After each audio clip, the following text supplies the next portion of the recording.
Welcome to Silent Moon Dharma, a place where each night we gradually set down the burdens in our hearts, surrender to stillness, and let gentle Zen stories guide you into deep sleep. Today, I'd like to invite you into a very special journey, the journey of letting go of comparison and envy, two invisible cords that have bound countless hearts in our modern society. You see, we're living in a world that always demands we be more than others, succeed, faster, earn more, look better, be smarter, stand out more. Every time we open our phones, social media feels like an endless race of more. And gradually, we stop listening to our own hearts. We only listen to the noise of external measures, and then we compare, we envy, and we grow tired. But the truth is, comparison doesn't make us better. It only takes us farther from ourselves. And envy never helps us go farther. It only wears down our inner peace, day by day. When we're busy looking up at someone else's life, we miss the quiet beauty blooming in our own. So if your heart has ever felt heavy when you see someone succeed, or you've felt small and inadequate in a crowd, set the world's standards aside for a while. Let me tell you ancient Zen stories, stories without rivalry or one-upmanship stories, where you don't have to defeat anyone to be yourself. And now, let your eyes soften, let your breath ease, and we'll begin with the first story. In those days, in a small garden tucked behind the wooden corridors of an old Zen temple, there was a young disciple who often sat alone beneath a mossy eave. He chose that place as a refuge for days when his mind was unsettled. Under the eave, the wind was always gentler, the sunlight softer, and every noise seemed to melt into the whisper of bamboo leaves. Day after day, he sat there quietly, his gaze drawn to the flowers in the garden before him. The garden wasn't large, just the size of a stone-paved courtyard, yet it gathered the colors of all 4 seasons. Along the same strip of earth, crimson blossoms flared like little flames flickering in the morning sun. Beside them, white blossoms soft as cotton were as pure as the first snowflake that falls before it has time to melt. The young disciple watched them a long time, day after day, as if trying to solve a wordless riddle. A vague discomfort welled up in him whenever he saw those 2 colors standing side by side. He didn't know why, only that they were so different, and yet they bloomed together, greeted the sun together, and swayed together in the wind, as if that were the most natural thing. One morning, just as the sun lifted over the distant range, and its first light spread a honey-soft gold across the garden, he came to sit beneath the eave as usual. Dew still clung to the petals, sparkling like tiny crystals. The red flowers were full of sap and life. The white ones were as delicate as breath, and not a single blossom seemed to overshadow another. He looked at them, then suddenly turned to the Zen master, sitting at a tea table just inside the eave. The master was old, his beard silver like wisps of smoke, his eyes deep and still like a fairy tale lake that had never known a ripple. Master, the boy spoke softly but with a tremor. Why can red and white flowers bloom side by side without competing, without envy, without trying to be the same? The master didn't hurry to answer. He raised his head and followed the boy's gaze toward the garden. A delicate breeze passed through, making the red petals quiver, and the white petals nod as if whispering something to one another. He only smiled a smile hard to grasp, as if he knew the answer already lay within the question, and the boy simply hadn't seen it yet. Without a word, He reached out and lightly touched a red petal, then a white one. His movements were slow and gentle, as though touching something sacred. Then he returned to the table and quietly poured tea. The sound of tea flowing into the cups was like a faraway stream. The disciple sat still, looking at the master's hand still damp with dew from touching the flowers, then looked back at the garden. He waited for an explanation, but none came. Only the wind. The wind drifted softly across the garden, stirring both red and white. The red petals were not more proud because of their vivid hue. The white petals did not shrink because of their paleness. They simply swayed together as if they had never known the concepts of better or less.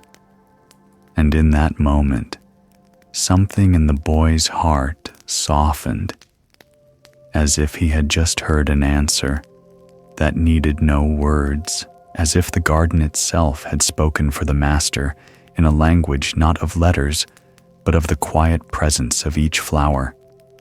He sat for a long time, more longer than on other days, no longer trying to find an answer. He simply looked, and for the first time, he looked not to compare. In that gaze, there was no division, no winning or losing, no good or bad, only different colors, living, breathing, and blooming together in the same garden. And for the first time, the garden seemed like a miracle, not because it was too beautiful, but because within difference, it was still in harmony. He exhaled, feeling his heart grow still like a lake after the wind. And from deep within that stillness, a gentle gratitude arose. Gratitude for the reds that burned.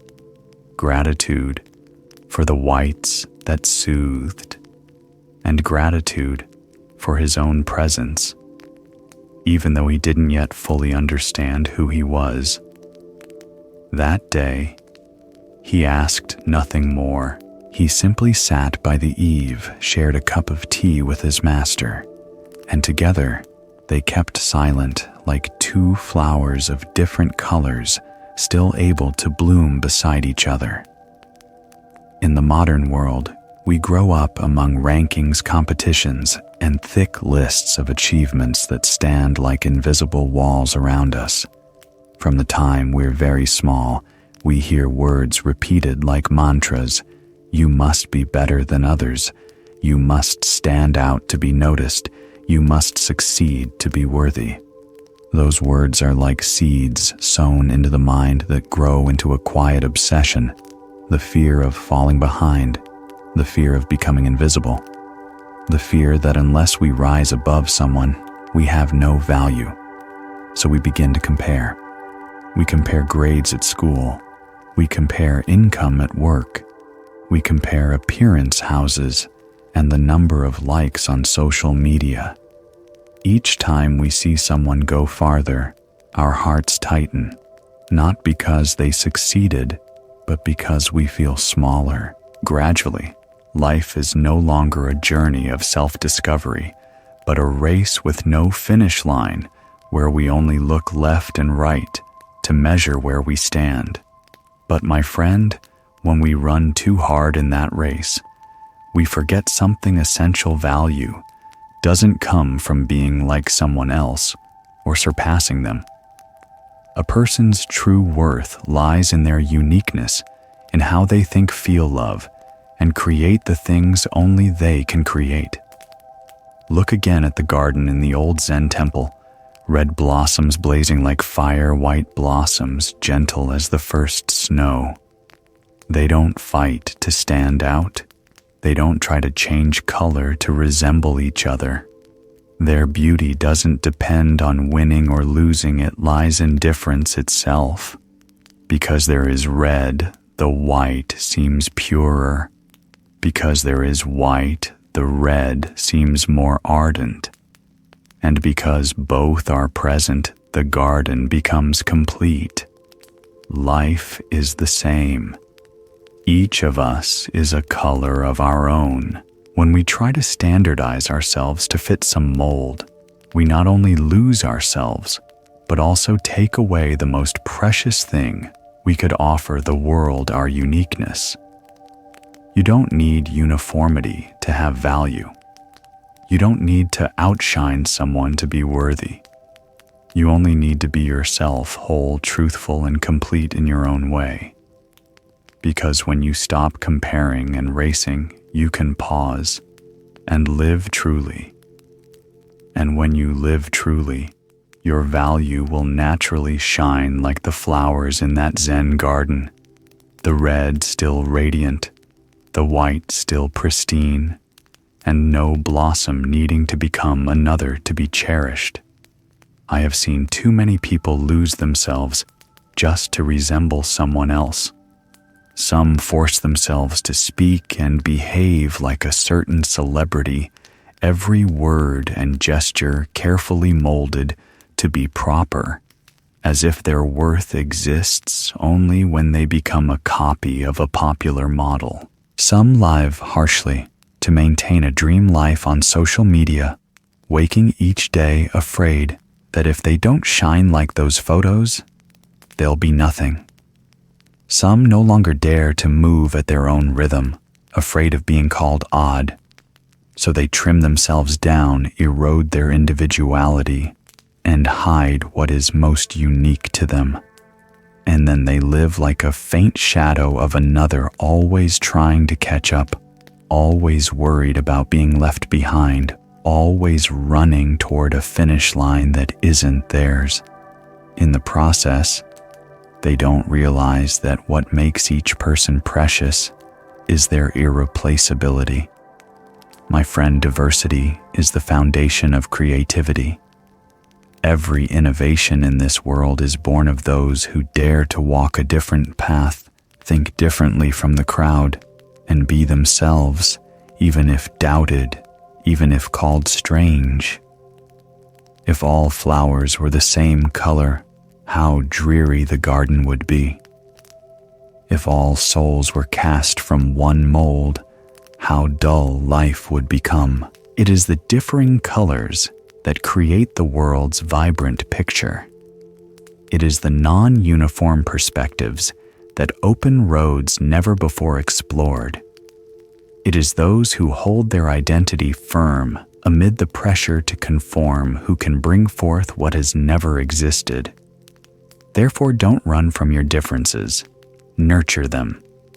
They are not flaws to fix, but your most valuable assets, the one-of-a-kind gift only you can offer this world. Have you ever sat in a crowd and suddenly felt different? Maybe you speak less than those around you.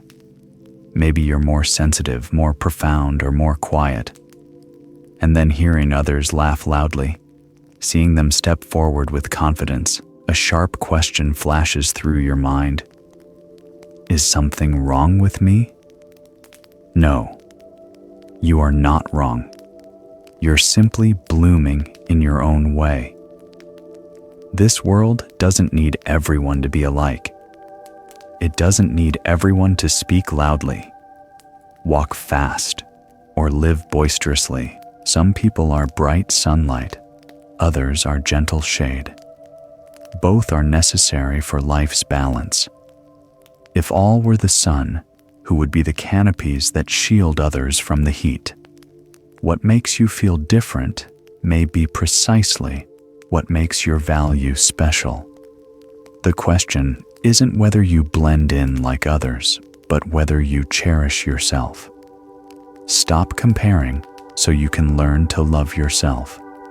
Because when you compare, you use someone else's ruler to judge your own path. You stare at the garden beyond the fence where flowers seem to blaze, grass is lush, and sunlight is abundant, and forget that you're also standing in a garden your own. And the soil beneath your feet, where your sweat and efforts have soaked in, is quietly waiting for you to stop, bend down, and sow your own seeds. If you return to tend it, It will bloom in its own way, in its own season, with a beauty no one else can replace. We're living in an era where human value seems wrapped in numbers, likes on a photo, followers online, awards, achievements, compliments. Those numbers flash like billboards, easily tricking us into believing the more valuable, the more prominent, the more worthy of love. And then we begin counting ourselves with numbers that don't belong to our essence. Each time someone has more, our hearts drop a beat. Each time we feel not prominent enough, we try to change, speak louder, walk faster, do anything to grab attention, as if only by being seen do we truly exist. But flowers don't need to count petals to know they're beautiful. They bloom not to be compared, but to live fully what they were born to do, to show color, to give fragrance, and quietly return to the earth when it's time. Humans are the same. We don't need measuring to know we're worthy. You don't need to be like others to be loved. You don't need to meet someone else's standard to be recognized. You don't need to dull your own color to blend into the crowd. Because this world doesn't need another copy of someone else. The world needs you exactly as you are. You know, those with the deepest influence are often not the loudest. They don't stand under spotlights, don't need applause, don't rely on numbers as proof. They are the ones who quietly live true to their nature, doing what's right in silence, and that very sincerity lights up many other hearts. Like the quiet white blossoms in the garden, no heavy scent, no blazing hue, yet anyone who has gazed upon them feels their heart lighten. True value doesn't lie in noise, but in authenticity. Not in how many people notice you, but in how many hearts you touch. You don't need to shout to affirm your worth. You only need to live true, fully, sincerely, without needing to prove anything. Because when you live true, your value naturally shines like a star that doesn't compete for light, yet still shimmers in the night. So when you feel envy ripple in your heart, pause for a moment. Don't rush after that wave. Don't quickly believe the whispers that you are less. Take a deep breath and ask yourself, am I truly admiring them? Or am I just forgetting my own worth? Because those two are very different. Admiration looks at another's light to inspire your own. Envy looks at another's light to snuff out your own. Admiration can lift you up, while envy quietly wears you down day by day, leaving the soul withered like a branch no longer watered. Instead of wanting to become that blazing red flower, be the flower that is truly yours, whether purple, yellow, or white. Because what gives you value is not the color you wear, but the light you shine from your own authenticity. I know you may be asking, how can I stop comparing when everyone around me seems ahead? I understand that feeling as though you're standing still while others move forward. But comparison is only a habit, and every habit, even those rooted for a long time, can be put down. Start with the smallest thing. Each time you notice yourself comparing, smile gently and say to yourself, that is their garden, and this is my garden. Then return to tending your own plot. Water the little dreams still sprouting in your heart. Pull out each weed of doubt. Loosen the soil of faith that has dried out after so many times of putting yourself down. Listen to the quiet voice in your heart instead of letting your mind be dragged by the noise of the world. Because the noise out there only urges you to run faster, while the voice within will show you the path that truly belongs to you. And remember, you don't have to defeat anyone to live a worthy life. You only need to live fully as yourself. Like the flowers in that Zen garden, they don't compete to bloom, don't wait for permission to unfurl. They simply bloom. And that very quiet blooming is a beauty beyond compare. When you begin to live like a flower that doesn't need comparison, you will discover something wondrous. Peace doesn't lie in standing out, but in being true. And from that place of peace, you will shine in a way only you can, without rivalry, without conquering, simply by being yourself, a flower that never needs to become another to be loved. Let the final words of this story be a gentle yet steadfast reminder in your heart. You don't need to resemble anyone. You don't need to defeat anyone.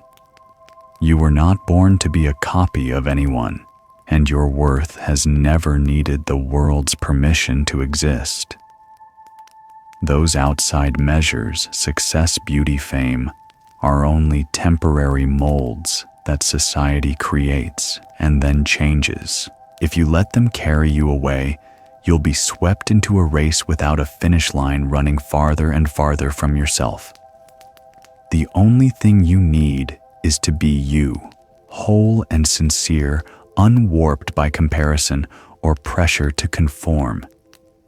Because a garden is truly beautiful only when it holds many colors, and this world will never be complete without the color that only you can bring. On that day, in the crisp golden sunlight of a dry season morning, a young man walked along the red dirt path leading into the forest where the Buddha was staying. His sandals were worn, thin layers of dust clung to the hem of his robe. He had traveled through many lands and sought out many renowned teachers, yet in his heart, one question would not rest, a question that had followed him for years, like a shadow that refused to let go. He had sat at the feet of learned masters, listened to teachings that poured down like rain, and witnessed monks as calm as rock amid the shifting currents of life. Yet no one had given him the answer his heart longed for. As he neared the forest, he stopped. The air there seemed to thicken with stillness. A light breeze stirred the tall canopies. Sunlight filtered through the leaves, scattering bright patches on the ground like flecks of gold. With each step, he felt as though he were sinking into another realm entirely apart from the noisy world he had just left. At last he stopped before a small clearing in the woods. There the Buddha sat upon a simple mat. He wore a deep saffron robe, his gaze lowered to the ground, silent as if listening to the whole forest breathing. Suddenly his throat felt dry, not from fatigue but from a vague reverence. There was something about this person, an unnameable stillness, as if time itself had stopped moving around him. He knelt and bowed very low. His voice trembled as he spoke the question that had burned in his heart for so many years.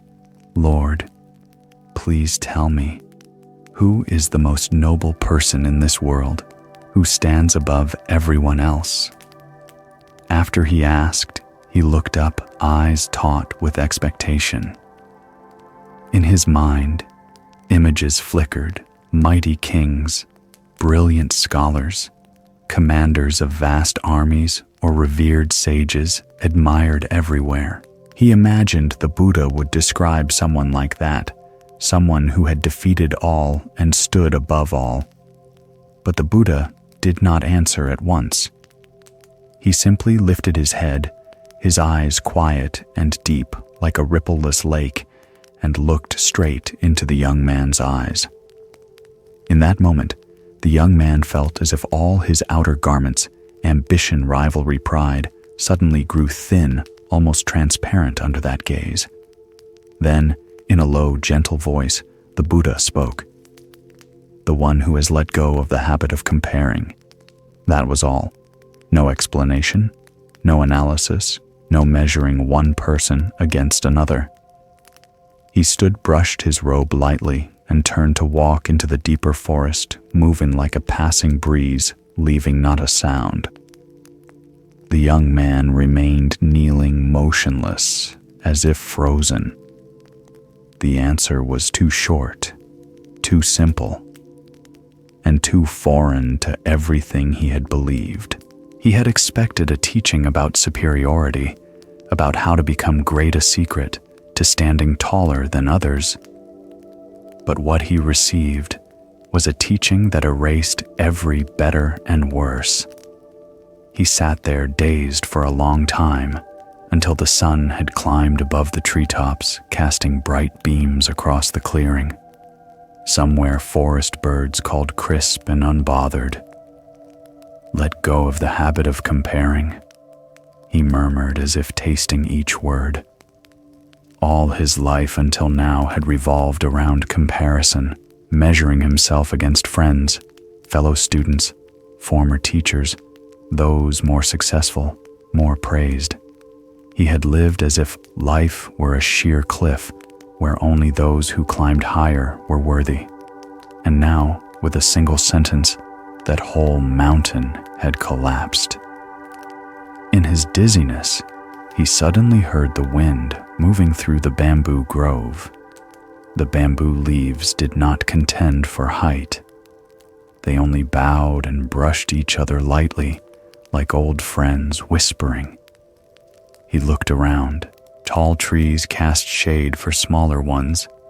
Soft grass laid a carpet for passing feet.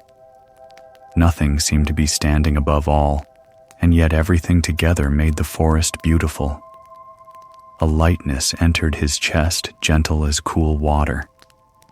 Perhaps one need not be above anyone to be noble. Perhaps true nobility is living without needing to be above anyone at all. He bowed very deeply toward the path where the Buddha had disappeared, his heart filled with a strange feeling. Not the thrill of having found a secret to rise above, but a stillness he had never known. The stillness of no longer needing to compete for position, because at last he understood no one stands above all. Only the one who does not need to stand above anyone is truly noble. Why do we always feel we must stand above someone to feel valuable? Because from the time we are very small, we are taught, sometimes without words, but through looks, report cards, or selective applause, that only when we are better than others do we deserve recognition. We must score higher than a classmate, run faster to win the prize, stand out more to be noticed. Those betters pile up over the years, becoming a hidden belief that our value isn't within us, but in our position relative to others. And then we grow up and keep running that race automatically, as if life were a long ladder, and we must keep climbing over others so we don't fall. But in racing to climb, we forget something essential. Value isn't in being higher than someone. It's in being true to ourselves. Do you notice every time you compare, you give up inner freedom? You start living not to heed the call of your heart, but to chase someone else's yardstick. You stop asking, "What makes me happy?" and only ask, "What will make me look more successful than them?" Bit by bit, you trade away peace for fleeting nods of approval. You live like a kite, always craning upward to watch someone else's string soar higher, not noticing that your own string is also touching the sky. True worth does not need to be above anyone to exist. It has been in you since before you ever entered the race. Only when you stop looking sideways can you look down at your own feet and see you are already standing on your own path, and that in itself is worthy. I have seen many people lose themselves in that invisible race, a race with no known finish line, only the fear that slowing down means being less. Some stay up all night, working not out of love for the work, but out of fear of falling behind. Each report they write is no longer their way of contributing, but a fragile ticket to remain in the race. Some smile and congratulate others' success, but inside they secretly feel envy, their hearts shrinking like a crumpled scrap of paper. Another's joy, instead of inspiring them, becomes a shadow over their insecurity. Some pretend to be strong in crowds, speaking boldly, staying ceaselessly busy, yet return to emptiness at night, no longer knowing what they truly want. They have lost the inner voice simply because they stopped listening to it long ago. And then when they finally reach what they thought was higher, a higher position, more income, greater fame, they are stunned to find they are not any happier, because happiness never comes from beating others. It only comes when we live true to ourselves, even if no one sees, even if no one applauds. You may ask, if I don't compare, how will I know I'm improving? I understand the question. We're so used to using others as our measure that without it, we fear we won't know where we're going. But improvement does not mean being better than anyone. Improvement means today you live closer to your true values than yesterday. It means you know when to stop, when to care for yourself, when exhausted, when to smile at failure and rise gently. That is the real victory, not victory over others, but victory over yourself. So each day, you become steadier, more at peace, and more genuine. You know, perhaps the greatest people are not those constantly trying to be number one. Often, they simply walk their own road step by steady step, unhurried. They are not loud, not showy, and do not need to prove anything to the world. And precisely that lack of rivalry makes them free, a rare freedom, a lightness that calms anyone who comes near. When you stop measuring yourself against others, your mind becomes like a still lake. You're no longer tugged up and down by each success or failure, each glance or comment. You stop living in fear of falling behind and begin to truly live slower, deeper, and more honestly with yourself. Then you no longer need to stand above anyone because you stand firm within yourself. That steadiness doesn't come from conquering others, but from knowing where you are going and why. But letting go of the habit of comparing is not a one-day task.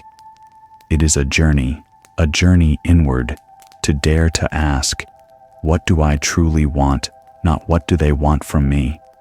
That seemingly simple question is the key that frees you from the invisible spiral of competition.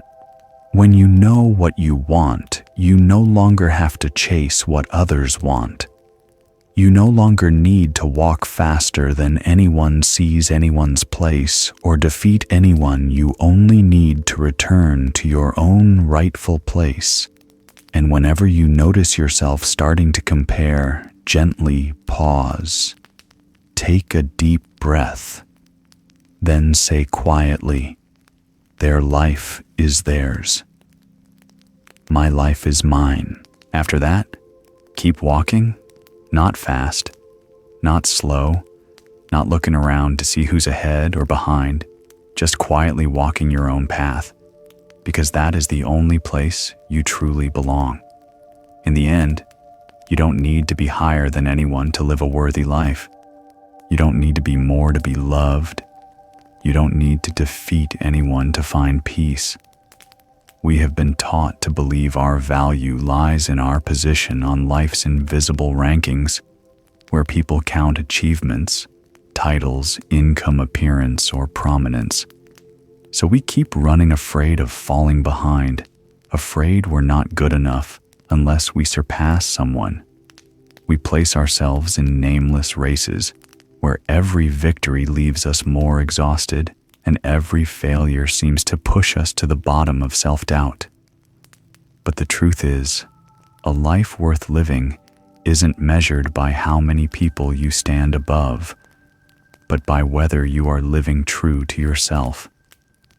You don't need to be the best to be loved, because true love has no conditions. You don't need to prove excellence to have the right to be happy, because happiness isn't a prize for winners. It is the natural state of a heart no longer forced to compete. Let the Buddha's teaching fall into your heart like a drop of morning dew. The most noble person is not the one who stands above all, but the one who no longer needs to be above anyone. Only when you stop comparing can you breathe deeply without fear of losing your place, slow down to listen to your inner voice, and smile at others without feeling smaller. When you're no longer tied by invisible rankings, your mind becomes like the sky, vast, quiet, and free. And in that wide open space, you will realize something simple yet profound. You have never needed to defeat anyone to be worthy of being yourself.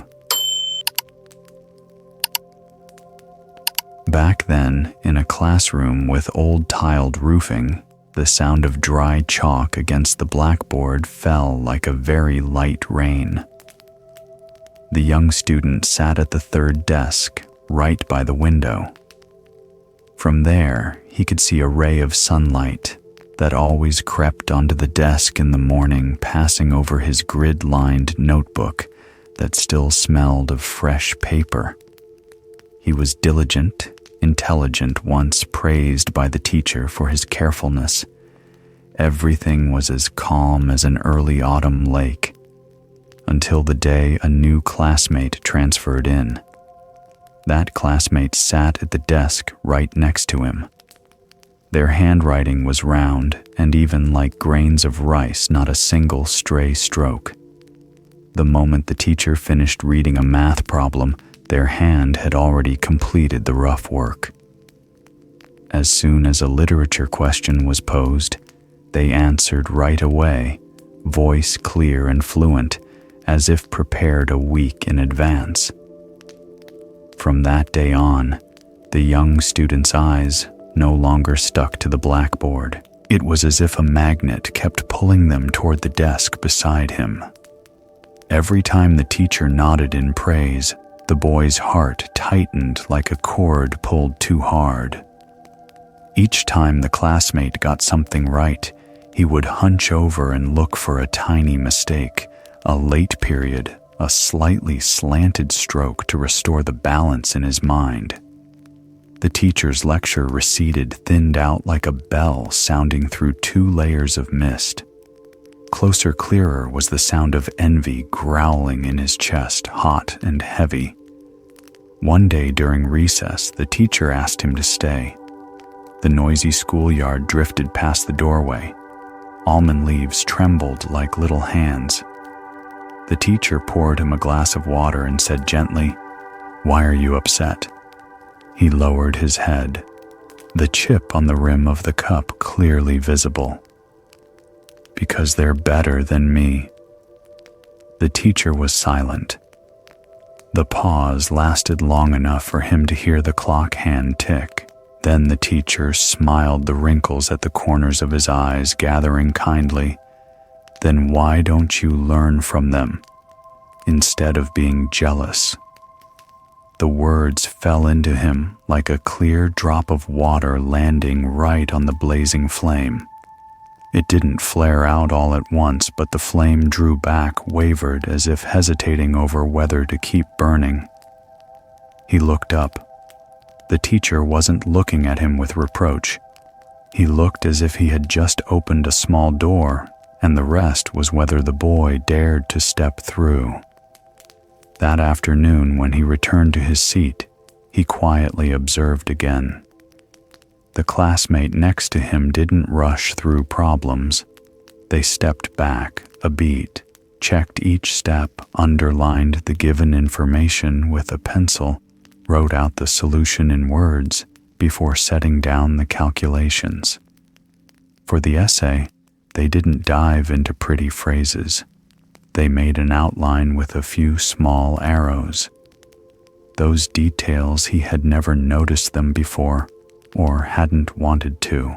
In the quiz the following week, he still did his own work, but this time he tried bullet points, like the classmate tried pausing a beat to double-check like them. The paper he turned in was still his handwriting, his strokes, but the rhythm was different. When the teacher handed back the test, his score didn't surpass the classmate's, but it was higher than his own from the week before. Strangely, his chest no longer felt like stone. A cool current passed through. On the way home, the late afternoon sun scattered slanted gold across the yard. He suddenly realized the blackboard was still there. The lesson was still there, only his gaze had returned to where it belonged. For the first time in many weeks, he turned and quietly asked his classmate for a small tip on how to present a neater solution. They smiled and pointed to 3 lines of notes in the margin. Very simple. That night, he opened his notebook and wrote a small line at the page edge like a reminder, only he could read, "Look to learn, not to outdo." And strangely enough, from the moment he wrote that line, the growl in his chest gradually quieted, making room for a different sound. The steady run of a pen, thoughts falling into order, the sound of a student who at last was looking at his classmate with the eyes of a learner. Have you ever been like that student? Have you ever seen someone succeed and felt a tiny thorn sprout inside, very small, but enough to unsettle your heart? You don't want to admit you're jealous, but your gaze grows more nitpicky. Your words unconsciously take on a hint of sarcasm, and your heart no longer feels as light as before. That is, in fact, very human. Because we grow up in a society that whispers in our ears that if someone is better, it means we are less. If someone moves ahead, it means we've been left behind. And if someone gets praised, it means a portion of our light has been taken away. So we start seeing others not as people, but as mirrors for comparison, by which we constantly measure ourselves. But, light never disappears just because another lamp is lit. When someone else is skilled, it doesn't mean you're lacking. When they succeed, it doesn't mean you've failed. Success is not a pie with limited slices, where if someone takes more, you get less. Success is the sky. Anyone can rise as long as they're willing to unfurl their own wings. Therefore, instead of letting the fire of jealousy burn away your inner peace, learn to use it as fuel for your journey of learning. Instead of whispering, "Why do they have what I don't?" try asking, "How did that person work to become who they are today?" Observe. Learn how they work, how they overcome failure, how they keep persevering even when no one applauds, because each person who is better than you at something is an open book right in front of you. The question isn't whether it can be read, but whether you choose to read it or burn it with your envy. Turning jealousy into motivation to learn is a major turning point in growing up. Only when you stop seeing others as opponents can you truly see them as your teachers, even if they have no idea. Then every encounter stops being a silent contest and becomes a valuable lesson. someone else's success stops being a shadow over you and becomes a guiding light for you. From that moment on, life isn't a battlefield of wins and losses, but an open classroom where every person is an accidental teacher you're lucky to meet. And you'll realize you don't need to beat anyone to grow. You only need enough humility to learn from anyone. But to do that, to see someone more capable without wobbling, to learn from them instead of envying them, you first have to learn to stand firm within yourself. Only when you believe your value doesn't depend on being better than others will you stop trembling whenever someone moves, farther shines, brighter stands out more. When your heart has a firm foundation, someone else's light is no longer a threat. It's simply light. Remember, someone else's success does not threaten you. On the contrary, it is living proof that success is possible. If they can do it, so can you your way along a path that suits your nature and rhythm. Don't forget, each person has their own blooming season. Not all flowers open in the same season, and not all need to burst into full bloom to bring fragrance. Some flowers only bud when winter is almost over, yet they carry the most lingering scent. Maybe your season hasn't come yet, and that doesn't make you any less valuable than anyone else. You might ask, but if that person always leads, will I always be left behind? No, because life is not a race on the same road. Each person is on their own journey with their own destination, pace, and meaning. No one is ahead or behind, only headed in different directions. So the only thing you need isn't to run faster than someone else, but to grow together rather than compete. Success isn't taking someone else's share, but bringing your own unique part into full bloom in the larger picture. Let someone else's success be the wind that pushes your sail forward instead of the stone tied to your feet that drags you down. When someone goes farther, let them remind you that many beautiful things are still waiting if you dare to stay true to your path. And try just once offer a heartfelt congratulations. Not out of politeness, not because you should, but because you know this. When one person rises, the world gets a little brighter, and that light sooner or later will reach you too. If you're patient enough to stand firm, tend your own garden and bloom in your own season. There are groups of friends where each person excels in a very different way. One writes with sharp clarity, another thinks with superb logic, another is vividly creative, and someone else is simply gifted at listening and inspiring those around them. What's precious is that they don't try to one-up each other, don't quietly put others down to stand out. They encourage one another, share experience, offer sincere feedback, and pull each other forward. And then one by one, they each surpass what they once imagined for themselves. Because when you compete, you often only grow enough to beat someone else. You set your limits based on theirs. Just a little better than that person is enough. But when you collaborate, you grow into the best you can become, because there's no ceiling except your own inner capacity. So, if today you see someone better than you, don't let jealousy steal your peace. Don't let someone else's light make you feel smaller.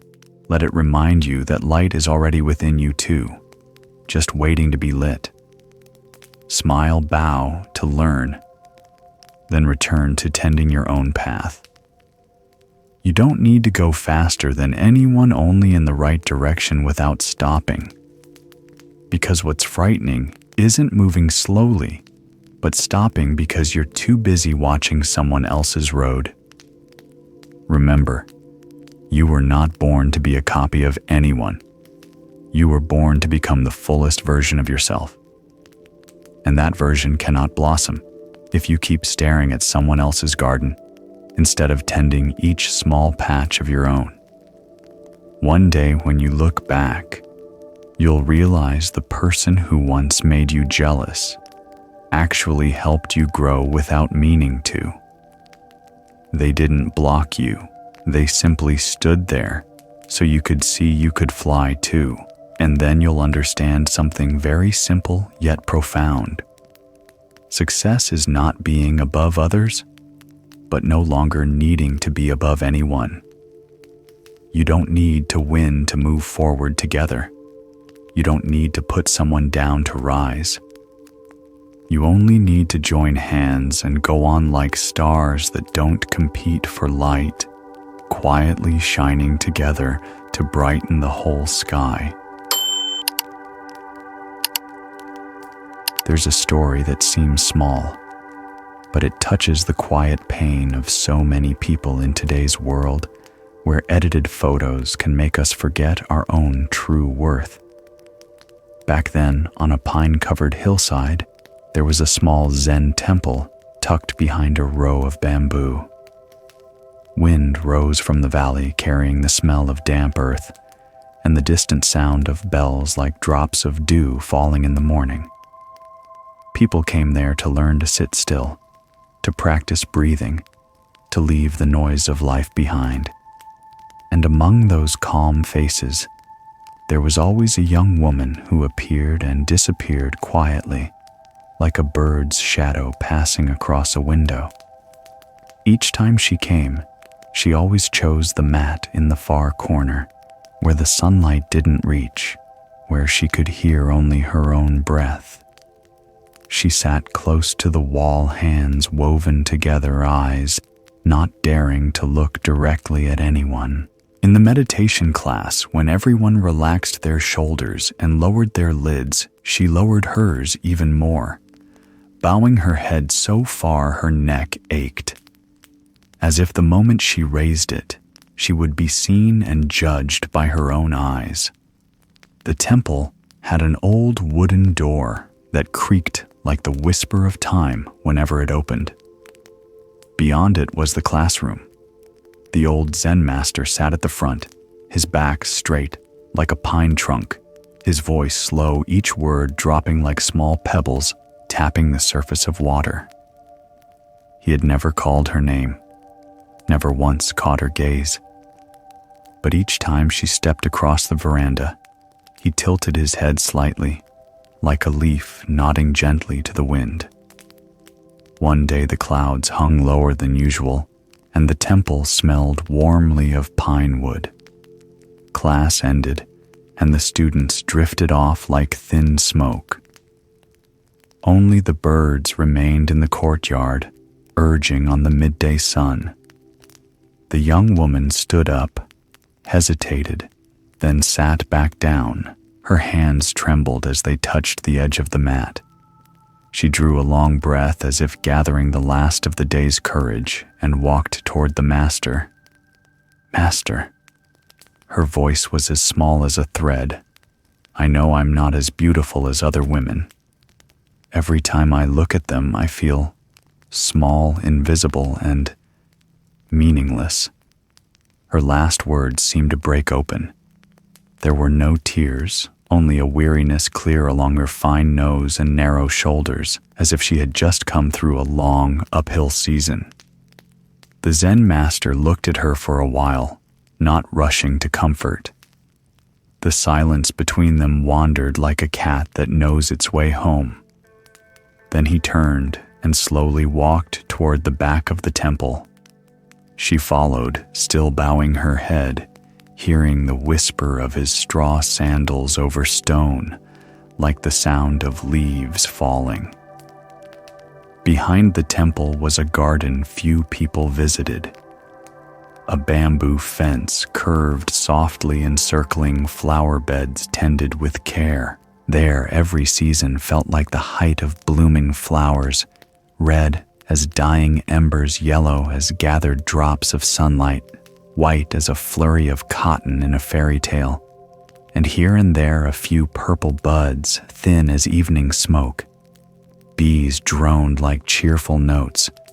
Butterflies passed by like greetings that needed no words. The Zen master lifted his hand. He didn't pluck, only pointed, introducing each familiar guest of the garden. "Do you see?"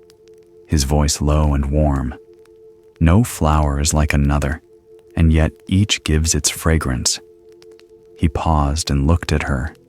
The slanting sun lit her black hair and caught a very small silver strand she herself didn't know about.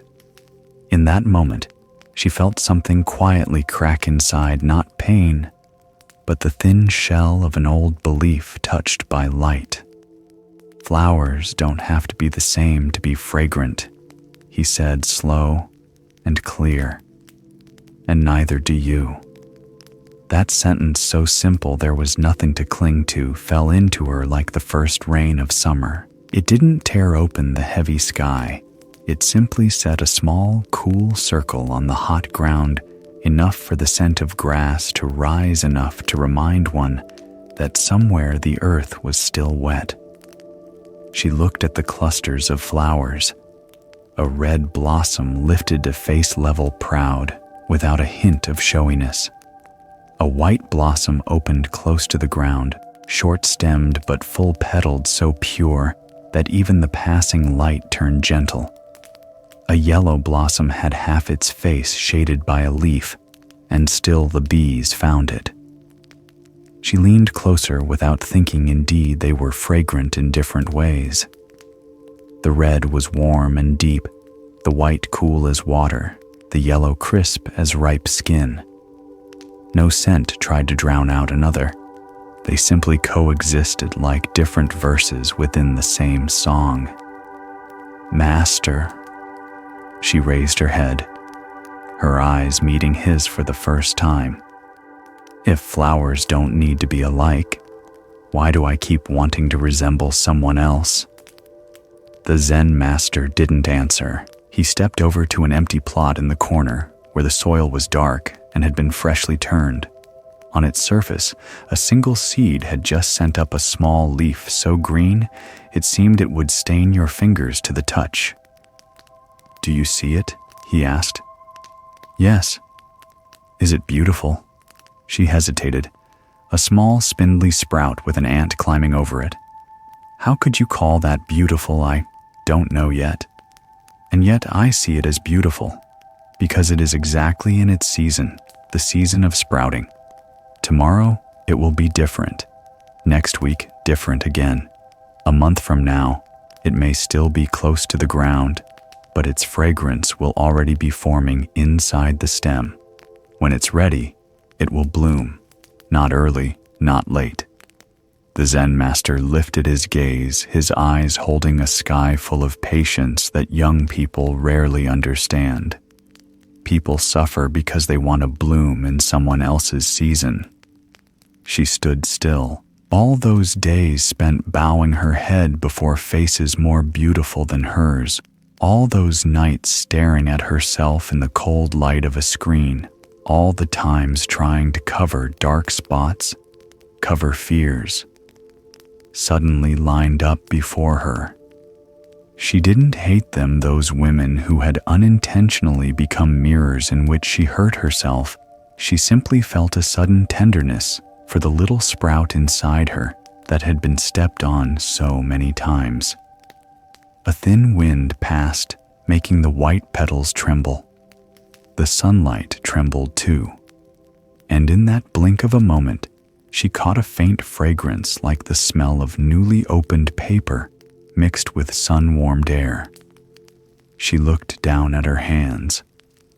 Light was resting on her skin, the same light that had rested on the red flower, the white flower, the yellow flower. Light made no distinctions. Her voice no longer shook. "I understand. Or maybe I don't understand it all yet, but I feel lighter." The master smiled. He bent down, picked up a dry leaf, and turned it in his fingers like a coin. The leaf had passed its season, but its veins were still beautiful, like a secret map. Starting tomorrow, when you sit in meditation place, your hand over your heart, breathe in, breathe out, and ask, "What is my fragrance today?" Not someone else's fragrance, not the fragrance people say you should have. Just be honest with your own answer. She nodded.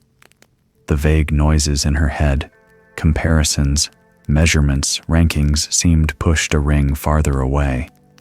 Not gone, but weaker, like street sounds heard from behind two doors. On the way back, she didn't take the back gate as usual. She walked straight across the front yard, where the sun was where a few people were still chatting. On the veranda, another young woman stood fixing her hair. She lifted her head, and their eyes met briefly. Both smiled a small nod, like two flowers recognizing each other in the wind. That night, she opened the small mirror on her desk. The mirror was the same. It reflected. But for the first time, she wasn't searching for a face that looked like someone else's. She saw only herself with the features she didn't yet love, and the unique lines no one else had. Strangely, she set the mirror down earlier than usual, turned off the light. The room went dark, but inside it was no longer dark. The next day, when class began, she still chose the same mat in the corner, but she sat a little straighter. When the master said, "Breathe in," she smelled pine wood. When he said, "Breathe out," she heard her heartbeat steady, like someone keeping time for a newly learned piece of music. She was still herself, still in the same spot, but something had shifted. Like a seed, given one more drop of water, its roots sinking another inch into the soil. At the end, the Zen master walked past the row of mats and paused a moment before her. He didn't say anything, just for an instant, a slight nod like sunlight touching the edge of a leaf. She bowed in return, a small smile opening on her lips. Not a smile because she was now more beautiful, but because she was truer. From then on, the garden behind the temple became a place she visited before heading home. She didn't pick flowers, didn't take photos, didn't note down their names. She just stood and watched to notice something new each day. That red blossom no longer as bright as yesterday, but deeper. That white blossom turning a shade of cream, its scent richer. That yellow blossom missing a petal, and the bees still came. And a tiny sprout in the corner bed, weak the day before, had pushed through the thin layer of soil and put out a second leaf. Once she held her hand out to catch the sunlight. The light settled into her palm like a small bird just landed. She suddenly understood why the master hadn't answered with long teachings that day, because some things can only be understood by seeing believed, by smelling, known by living. Flowers don't have to be the same to be fragrant. And people, each one, don't have to be like anyone to be worthy. As she walked downhill from the temple, the hill wind pressed at her back, quickening her steps. The same old path, the same sound of grass brushing her calves, but her stride had changed. In the distance, the city was still as noisy as cities are. The edited images still blazed on screens. But somewhere among those layers of artificial light, another kind of light was flickering on the thin, yet steady light of a person beginning to remember the scent of her own self. Have you ever been like that young woman? Ever looked in a mirror and sighed? Just because your face didn't match the ones being praised online? Ever stood in a crowd and felt yourself disappear simply because no one turned to look? If you've lived through those moments, you are not alone. We live in a time when beauty standards are sold everywhere, like invisible molds shaping human worth by the millimeter of a face, the centimeter of a waist. Social media insists each day to be liked. You must have this skin, that body, a perfect smile, flawless eyes. And if you don't, that world quietly convinces you that you lack value.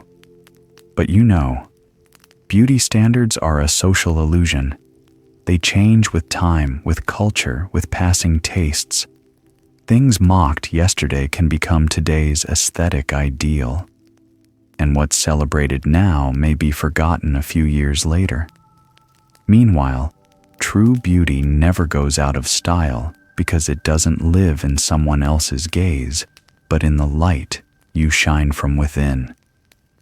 Have you noticed a confident person can walk into a room and turn heads, even without a single standard feature of conventional beauty? It's not a symmetrical face or a perfect figure, but the presence that comes from peace, self-respect, and self-love. When a person knows they are worthy, they don't need to persuade anyone of it. That very lack of needing to prove draws others to listen to, look to remember. True beauty lies in confidence, because when you believe in your own worth, you no longer need to chase any measuring stick, and only then do others begin to see you not as someone's incomplete version, but as a one-of-a-kind being. On the other hand, some people are very beautiful by society's standards, yet they constantly live in fear of not being enough. They edit endlessly, strive endlessly to hold their place, but the harder they try, the more exhausted they become, because they aren't living. They're acting out a beautiful role written by someone else. They're bound tightly by others' gazes, comments, and the number of likes. They think they possess beauty, but in truth, it's only the shadow of a beauty they've never believed belongs to them. And that's why you must remember, no one can make you beautiful if you yourself don't believe you already have worth. You don't have to fit any mold. Just stand tall in your own light, because real light doesn't come from others' eyes, but from your heart. When you know how to smile at yourself, pause for a moment and ask yourself, are you living to be seen or to truly live? Are you putting on makeup to hide what you dislike or to honor what you love? Are you chasing a foreign ideal or finding your way back day by day to your singular self? Those seemingly simple questions are mirrors that clearly reflect how we treat ourselves. In a world crowded with edited images and beauty standards erected as measures of value, it's easy to forget no one was born to be a copy of anyone else. Each person is a distinct flower, a unique melody, a one-of-a-kind line. And this world doesn't need one more perfect face, it needs you exactly as you are. You don't need to chase others' eyes to feel valuable, because their gaze changes by the day your true worth does not. Don't let social media make you forget what truly matters. A screen shows only what people choose to display: the best angle, the perfect moment, a smile edited dozens of times. True beauty lives in every sincere breath, every gentle look, every kind act no one sees. No one can assign value to you through a photo, a comment, or a number of likes, because value doesn't lie in the powder you apply, but in how safe people feel around you.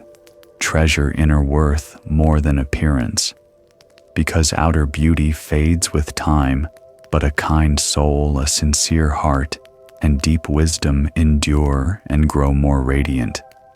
Some people will never appear on a magazine cover, yet anyone who meets them leaves with a softened heart. They don't stand out in a crowd, They don't sparkle like fireworks, but they make those around them feel seen, heard, and cherished. And that is one of the deepest forms of beauty. A beauty that doesn't need display or comparison, only full presence. If today you feel you aren't as beautiful as others, remember the Zen master's words. Flowers don't have to be the same to be fragrant, and you don't have to be like anyone to have value. You don't need bigger eyes, a slimmer figure, rosier lips to be worthy of love. You don't need to race to become someone else's upgraded version. You only need to begin loving yourself from within, little by little, day by day. Because when you honor yourself, the world begins to honor you. When you see the beauty in your own heart, others begin to see that light in you. And when you stop trying to be more beautiful, you'll be surprised to find you already are in a way that is uniquely yours. Truly, yours, needing to resemble no one at all, because in the end, beauty isn't something you have to run out and find, but something that has always been within you, just waiting for you to be gentle enough to see it. There's a story, a short one, but enough to touch the quiet fatigue of so many people in this era, when we live in a world where every effort seems to need a halo, or else it's deemed meaningless. That afternoon, wind blew from the distant fields, carrying the smell of burning straw spilling into the temple courtyard in broken bands of sunlight like fallen gold. The old three-arched gate stood ajar, the hinge creaking a thin sound. A young soldier stepped in. His uniform had faded from many washings, the stitching at the shoulder frayed like a scratch left by time. His chest was bare, no medals, no ribbons, not a single piece of metal catching the late-day sun. He walked slowly each step, like counting back the road he'd taken. The pounding drums of the battlefield seemed still to echo in his chest, mixed with the shouts of friends calling each other through smoke. He stopped beneath the Bodhi tree in the temple yard and bowed deeply to the old Zen master sitting under the eaves. Then, as if afraid to jostle the stillness, he quietly sat down, his calloused hands resting on his knees, his eyes fixed on the old cracks in his skin, on the cords of veins raised like thin ropes. After a while, when the small bell under the eaves trembled lightly in the wind, he spoke, his voice lowered, as if only enough for the wind to hear. Master, I fought no less than anyone. In some battles, I led from the front. There were times I thought I'd left my life behind at the trench's edge. Yet when we returned, they gave medals to my comrades, and my chest, he looked down, is still as empty as this. He smiled a thin smile, like a faint line on a lime-washed wall. I know I shouldn't be jealous, but why does my heart feel heavy, like it's carrying stone? I feel invisible, as if I never really existed in that story. The master didn't hurry to answer. He tilted the clay teapot and let the hot water pour into the glazed cup with a whisper. Steam rose, curled into a thin thread of smoke, then dissolved in the dusk light. He pushed the cup toward the soldier, his old hand-steady eyes lowered to where a tiny ripple had just formed on the tea's surface. Drink. The soldier took the cup, the cool ring of glaze touching his rough palm. He inhaled. The young tea was slightly astringent. For a moment, the artillery in his head receded a little. The master's voice sounded soft as falling leaves. Did you fight for glory or for peace? The question was thin as a hair, yet it fell with the weight of a stone. It pierced the invisible armor he'd worn since returning, the armor of pride, of hurt, of stinging comparisons. The soldier looked up as if searching for a side road for his thoughts. But the temple yard was too still. There were no side roads, only the path of the question waiting for him to step onto it. He was silent for a long time. In that silence, there was the brush of a sparrow's wings on the tiled roof, the sound of a dry leaf dropping itself onto the steps. At the edge of his shirt, a loose thread swung like a compass needle long lost. He said, then stopped. I think I fought for my comrades, for my homeland, for people whose names I'll never know. But there were also times I wanted to see my name on the list of commendations, to hear applause calling my surname correctly. I won't deny it. I waited for a kind of light to fall on me. The master nodded slightly, like someone confirming he had heard it all. Light, he said slowly, comes in many kinds. Some arrives and leaves with applause. Some arrives and leaves in a photograph. Some stays so long that the one who carries it forgets they are shining. Which kind are you waiting for? The soldier looked out at the sun-drenched yard.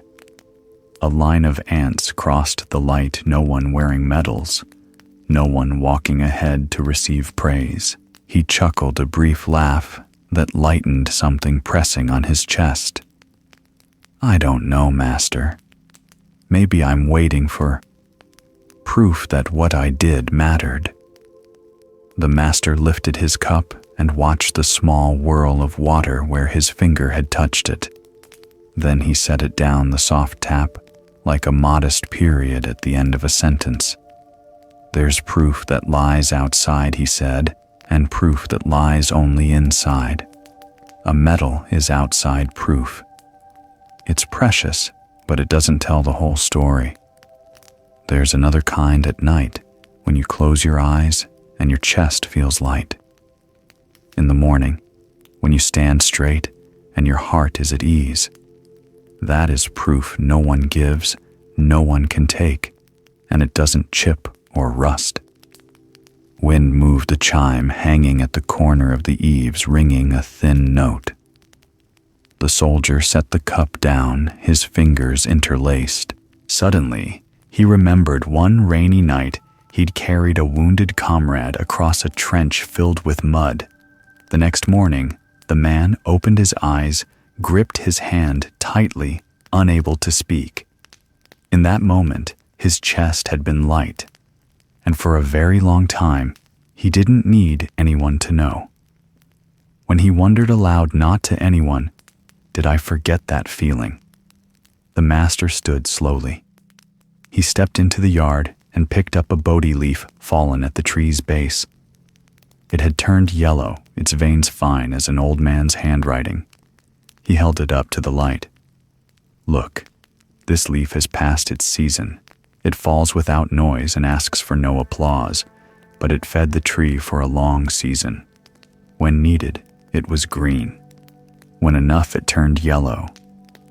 When ripe, it fell. Do you see it as lesser than any other leaf? The soldier looked up. The wind flipped the leaf. Sunlight slid across it in a thin band. Suddenly he understood. There are things one cannot hear, like the beating of one's own heart, if one is busy standing inside applause. Master, if I'm not awarded a medal, does that mean what I did was less? The master shook his head. He didn't say no right away. He walked to the pond by the veranda and tossed in a small pebble. Rings spread outward. The cloud's reflection wavered on the surface. The moon in the sky is still full, he said, even if the water ripples. Don't look for the moon in ripples. The words fell into the soldier's heart like another pebble, but this time making calm, not waves. He felt the battlefield behind him step back, then farther. The faces, the calls, the streaks of night fire. Everything returned to its place, memories to be grateful for, not a compass for measuring worth.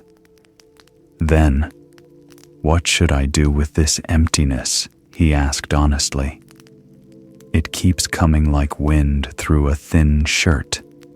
Put on another layer, the master smiled. Call that layer knowing why I did it. Each time the wind comes, put it on. Then drink a cup of tea, take a deep breath, and go back to doing what's right, even if no one is looking. The soldier was quiet, knowing why I did it. The words fit neatly into the hollow in his chest. He repeated them silently, each syllable like fastening a button. Far off, the temple bell sounded a long note. The sun leaned lower, casting deeper tree shadows on the bricks. The soldier stood and bowed to the master. His eyes were no longer fixed on his empty chest. They turned toward the gate where the brown road led to the fields. I'll go now, master. Yes, go. The master nodded. And don't forget, if one day you truly need a medal, award it to yourself. It's invisible, and precisely for that reason, it's the heaviest. The soldier smiled, not thin this time. He touched his empty chest, a gesture like stamping an invisible seal. As he stepped through the gate, the field wind blew again. He passed clumps of wild sunflowers by the road, bright yellow, without needing anyone to name them. Suddenly, he felt a small flower open in his own heart, not dazzling, not demanding, just fragrant, with a very personal scent he hadn't noticed before.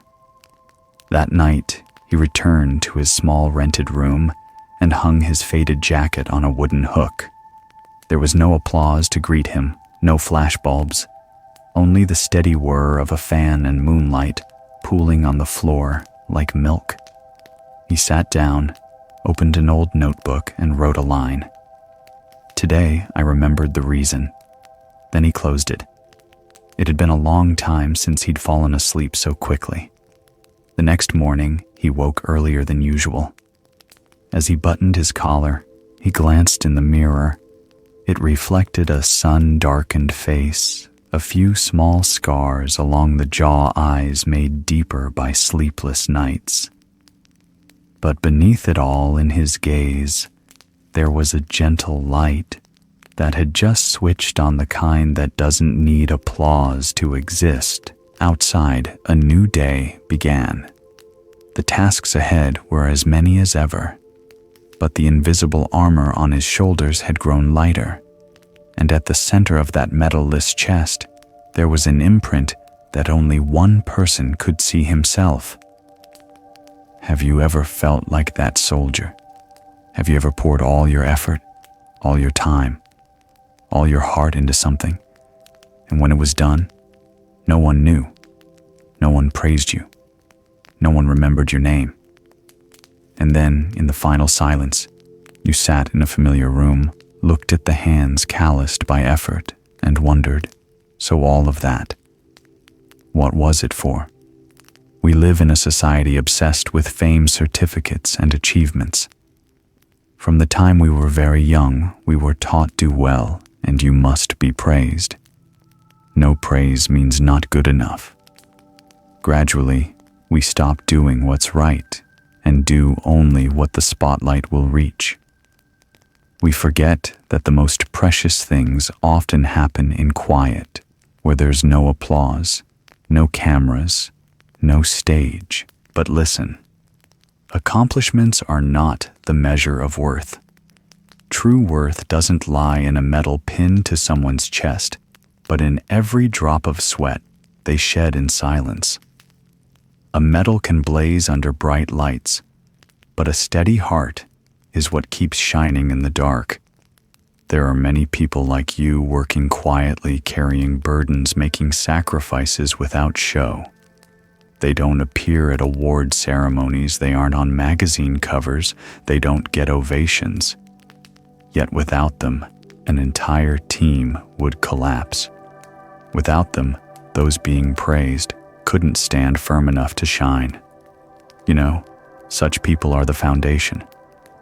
And a foundation doesn't need to be seen. It needs to be strong. True success doesn't lie in how many people know your name, but in how meaningfully you've lived for others, even if they never know yours. So do what's right without needing recognition.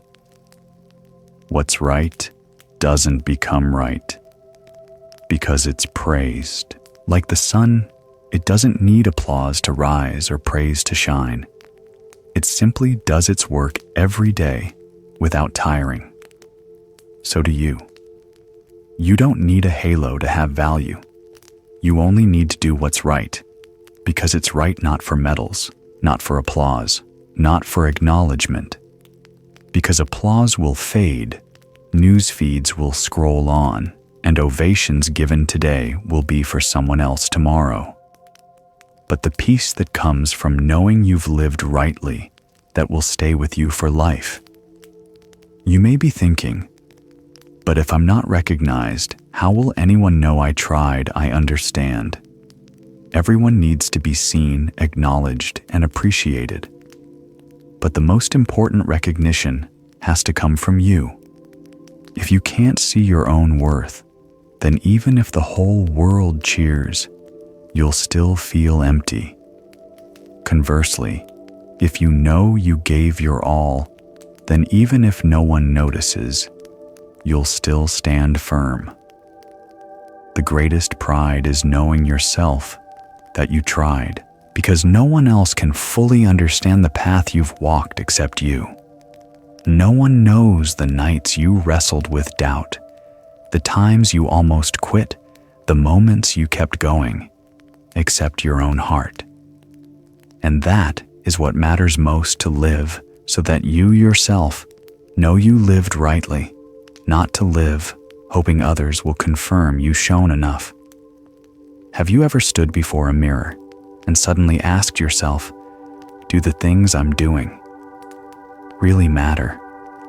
Maybe those were the days you were exhausted, days you gave your best, and no one saw, no praise, not a single look of acknowledgement.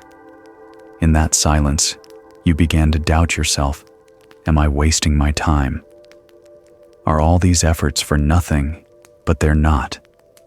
Even if no one praises you, no one remembers, no one claps.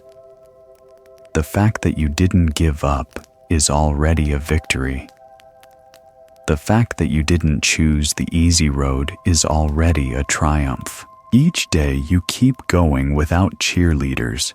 You're forging a quiet strength, the kind those used to the spotlight will never possess. This world doesn't truly need more people skilled only at collecting medals. It needs more people who quietly do what's right without needing name or noise, because they are the ones who keep this world from falling apart. They're the ones not on the cover, not stepping up to accept trophies, but without them, there would be no stage for anyone to stand on. And one day when you look back on your journey, you won't clearly remember who applauded, who pinned a medal on you, who once praised you. Those things will fade like old photos. But one thing will never fade. You'll remember that you were true to yourself, that you did what was right, kept your conscience, and didn't give up even when no one witnessed it. And that more than any medal is enough to make you proud for the rest of your life. So if today you're striving in silence, don't be sad, because no one knows. Don't let the world's silence make you doubt your worth. Silence is not rejection. Sometimes it's simply the quiet needed for what you're planting to take root, because it may be that the greatest things always happen in silence. And it may also be that the greatest reward isn't the medal on your chest, but the gentle peace in your heart each night when you lie down knowing today I lived rightly. And with a peaceful soul, you won't need spotlights or applause.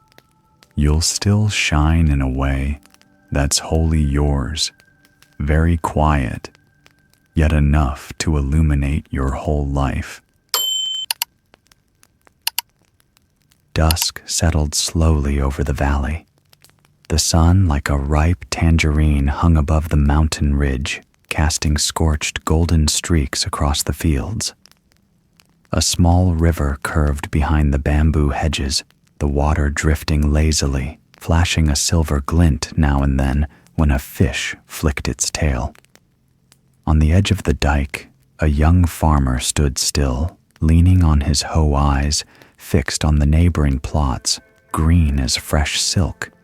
His own field, by contrast, was cracked, like an old palm weeds scattered in thin patches, the young rice-stunted stalks thin as needles. He wasn't lazy.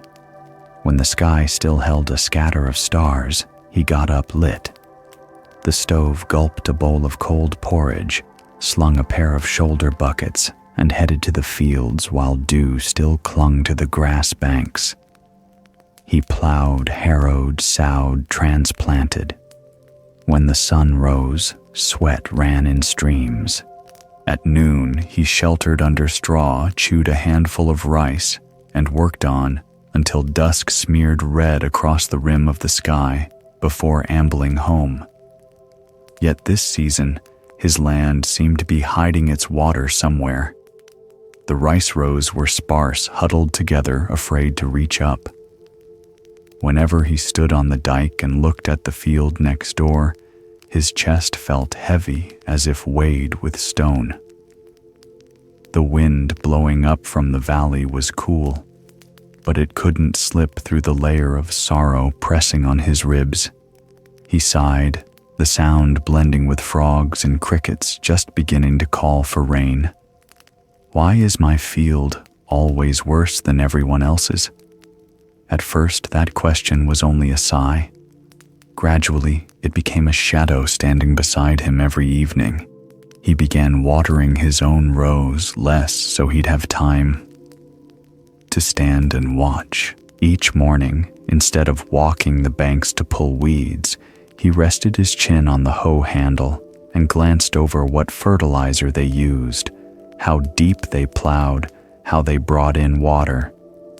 Every time he saw a greener plot, a pinch twisted in his chest. Then he clicked his tongue, compared, and fretted. Day after day, his field, like a child left behind, grew even drier. One evening, clouds gathered from the mountains, their shadows sliding over the fields, like a herd of black buffalo passing by. He still stood there in the cracked plot, his hoe casting a long shadow on the ground. From the village road came a man with streaks of gray in his hair and a brown robe over his shoulders. It was the Zen master from the small hilltop temple. He stopped not to look at anyone else's field, but straight at the farmer's cracked hands gripping the hoe. Why aren't you working? And only standing there watching. His voice was low and warm, like water pouring into a clay jar. Startled, the farmer bowed awkwardly. Master, because my field is never as green as the one next to it. The master was silent. He stepped down the bank, bent to scoop a handful of soil from the farmer's plot. It was so dry it crumbled like powder in his palm. He brought it to his nose, smelled it, then let the wind carry the tiny grains away. His eyes were neither sad nor reproachful, just deep like an old well. Their field is green because they tend it. Your field is dry because you're too busy watching theirs be green. The words fell cleanly like a hoe striking the right furrow. Wind from the valley passed through, making the spindly rice blades on his field quiver. The temple bell drifted down from the hill, one tone, then two, blending with the rustle of grass. The sentence like the bell rang long in the breezy evening and touched a place he had long avoided. He looked at his hands. The calluses no longer felt like proof of failure. They suddenly became small seals stamped onto an old pledge. If I return to the work, the earth will answer. From the corner of his eye, the green field across the way blurred, giving way to the tasks right in front of him, the clogged channel to clear the tender weeds, to pull the bank, to shore up the furrows, to reshape so the water would run the right course. But he hesitated. I've been working all along. Why isn't it green? The master pointed to the shared canal running along the dike.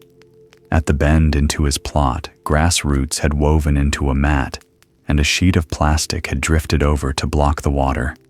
The canal shimmered as it flowed.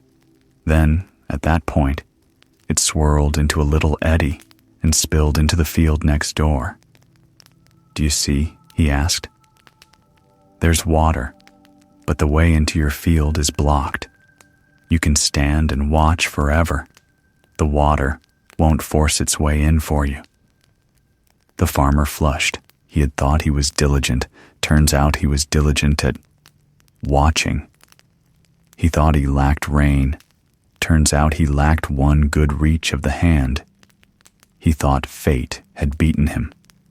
Turns out his eyes had just been pointed the wrong way. The master set the soil down, dusted his hands, and turned to go. He didn't lecture. Further, didn't give many instructions. His brown robe grew small along the bank road, blending into the bamboo at the path up to the temple. Before he vanished, he glanced back with the faintest smile, a smile enough to remind not enough to do someone else's work for them. The farmer stood a moment listening as the master's footsteps faded into the wind. Then he planted the hoe on the bank, rolled up his pants, and waded into the canal. The cool water hugged his calves. He slid his hands under the mat of roots, yanked out the plastic, and used the hoe blade to scrape away the packed mud at the mouth of the furrow. The canal water immediately shifted course, pouring into his field. With a tiny whisper, the sound of water meeting earth, long dry. He didn't look over at the neighbor's field anymore. Each stroke of the hoe, he set exactly where the water needed to go. Each clump of grass he pulled up by the root, leaving space for the earth to breathe. By the time the sun had slipped halfway behind the ridge, his plot was soaked like someone freshly bathed after a long day's journey. The young rice lifted their heads. On the thin film of water, the sky dropped a long red streak. That night, he came home late. The little house at the end of the hamlet glowed with a kerosene lamp. He lit the stove. Smoke rose, the rice pot bubbled.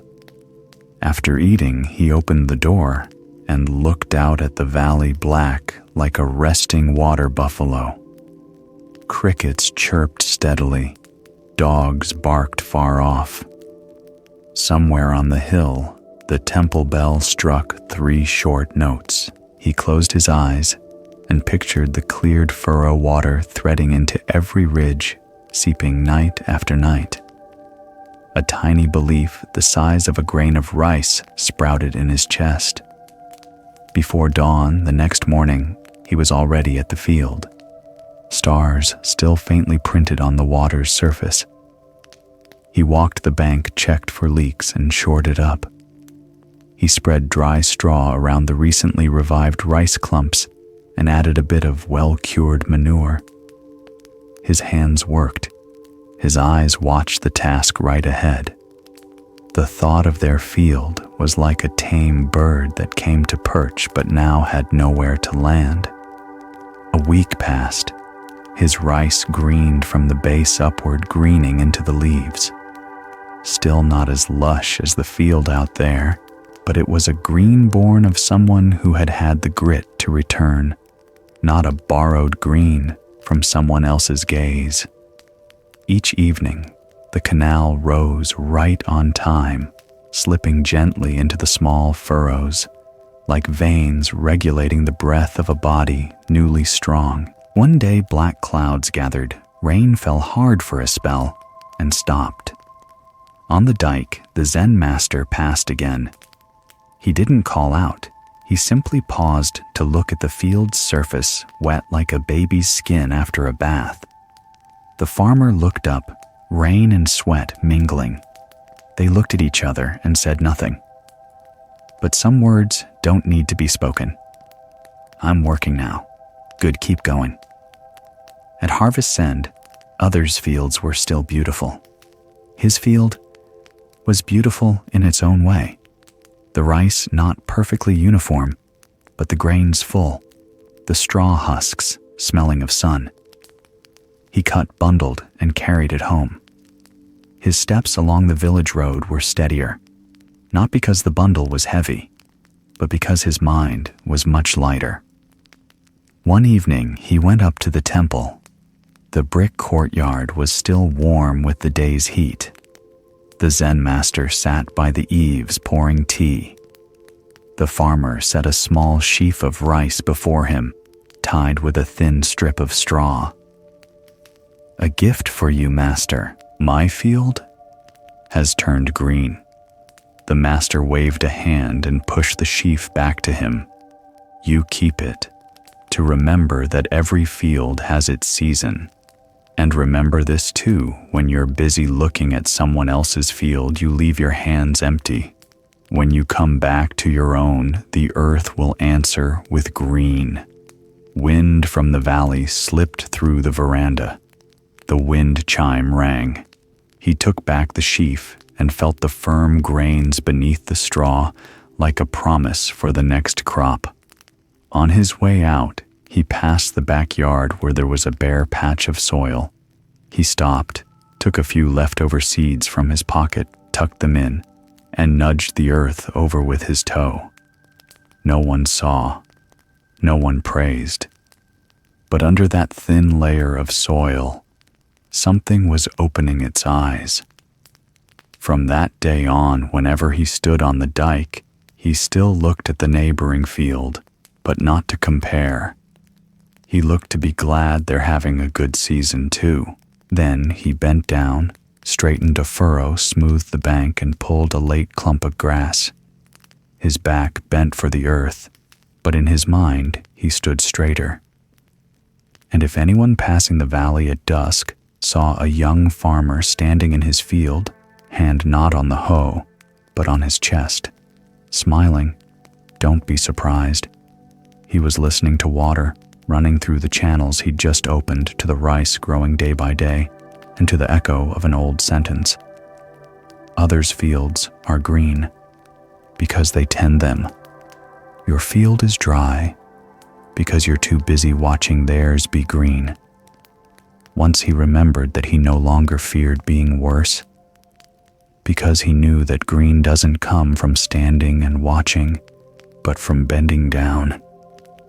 And those calluses on his hands, not failures at all, were the quiet certificates of someone who chose to return to his own field. Have you ever felt like that young farmer standing in the middle of your life's field, but with your eyes only fixed on the lush fields next door? Have you quietly compared work, money, happiness, and felt your life like a cracked, dry plot with nothing to be proud of? Have you been so busy staring at someone else's field where everything seems better, brighter, that you forgot to tend the land right under your feet? We live in a society where comparison seeps into every minute. Open social media for a few moments, and other people's lives look like a verdant field, everyone successful, happy, radiant, perfect. Meanwhile, you, amid chaos, unfinished tasks, and fatigue, suddenly feel like an empty, barren patch with nothing to show. But listen, comparison makes us neglect what we have. Each time you look at someone else's field is a time you turn your back on your own. Each time you envy, you siphon off energy you could be using to cultivate your land, and then you lament that your field isn't green when in truth you've let it wither for a long time. Did you know every lush field once began as hard, dry ground? No one is born with perfect soil. All those fertile acres were built up day by sweat, by patience, by unshakable faith. Likewise, no one is born with a perfect life. The friend you admire has wanted to quit at times. The one you think is lucky has spent many nights crying quietly into a pillow. But they didn't keep peeking at other fields. They bent down to tend each stalk of their own, and one day, their fields turned green. Tend what's small, and it will bear fruit. A drop of water a day is enough to spark a sprout. A small step each day will carry you through a season of drought. If you return, persist, and care, your soil will revive, and one day you'll stand in your own field, smiling in the wind, knowing this green is yours, borrowed from no one. How many times today have you looked at their field? And how many times have you truly looked at yours? That question seems simple, yet it can soften the heart, because so often we keep our heads up counting golden panicles in the field next door and fail to notice the green shoots quietly rising in our own plot. Are you unintentionally missing the treasures in your hands because your eyes are always chasing distant glitter? Maybe you have a loving family, a job that keeps you going day by day, a body quietly holding up under pressure. But you don't see it because your mind is fixed on what you don't have. And when we don't see, we don't feel grateful. Gratitude is the foundation of abundance.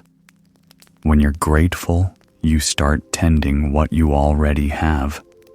When you tend it, it grows. And as it grows, you'll realize you were never truly lacking. You just hadn't truly looked at what you had. The most well-off people aren't those who have the most, but those who value the smallest things. They don't need someone else's field to wither for theirs to green. They don't need others to fail to feel successful. They quietly tend their own field and still smile when others have a good season. That is real wealth, not wealth of possessions, but wealth of peace. For the materially rich can still envy, but the peacefully rich need not be above anyone. Those rich in peace know no one wins and no one loses. Each only needs to be whole on their own path. So if today you feel left behind, stop standing on the dike staring at others' fields. Turn back, roll up your sleeves, and sow again in your own plot. Even if today it's still dry sow anyway. Even if no one sees or praises it today, tend it anyway. True value doesn't lie in others' eyes, but in each seed you patiently press into the soil every day. And then one day, when you've stopped comparing and stopped counting others' acres, you'll lift your head, look around, and be surprised to see your field has turned green without your noticing.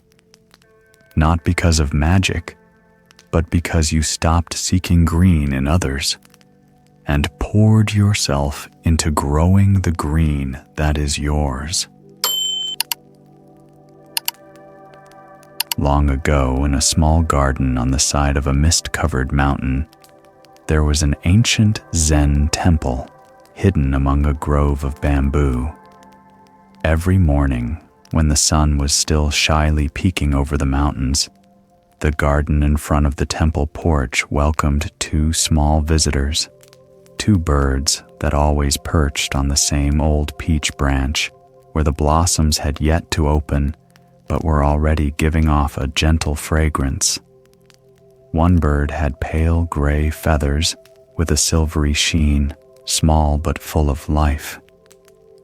As soon as it landed, it stretched and began to sing high and clear like a stream running over stone, like a bell ringing in the wind. Its song each morning woke the garden, woke the half-asleep dewdrops on the leaves, and even woke the bell and wooden fish still sleeping in the main hall. Whenever it sang, the young novices would run out to the porch smiling innocently, as if the new day had begun thanks to that pure sound. The other bird, also small, was quieter. It had dark brown feathers, soft like rich soil, and deep black eyes like pebbles under a stream. It did not sing. It had never sung. Each morning it simply perched silently beside the other, tilting its head to watch sunlight fall through the leaves, watching its friend ring out note after note, then now and then gently preen its feathers in the early light. No one ever heard a sound from it, but anyone who looked closely could tell the garden seemed more peaceful whenever it was there. One morning, as the first breaths of summer wind lightly stirred the bamboo, a young disciple was sweeping the temple courtyard. He paused, looked up at the two birds who had become regular guests of the garden, observed quietly for a long while, then walked to the porch where the old Zen master sat drinking tea.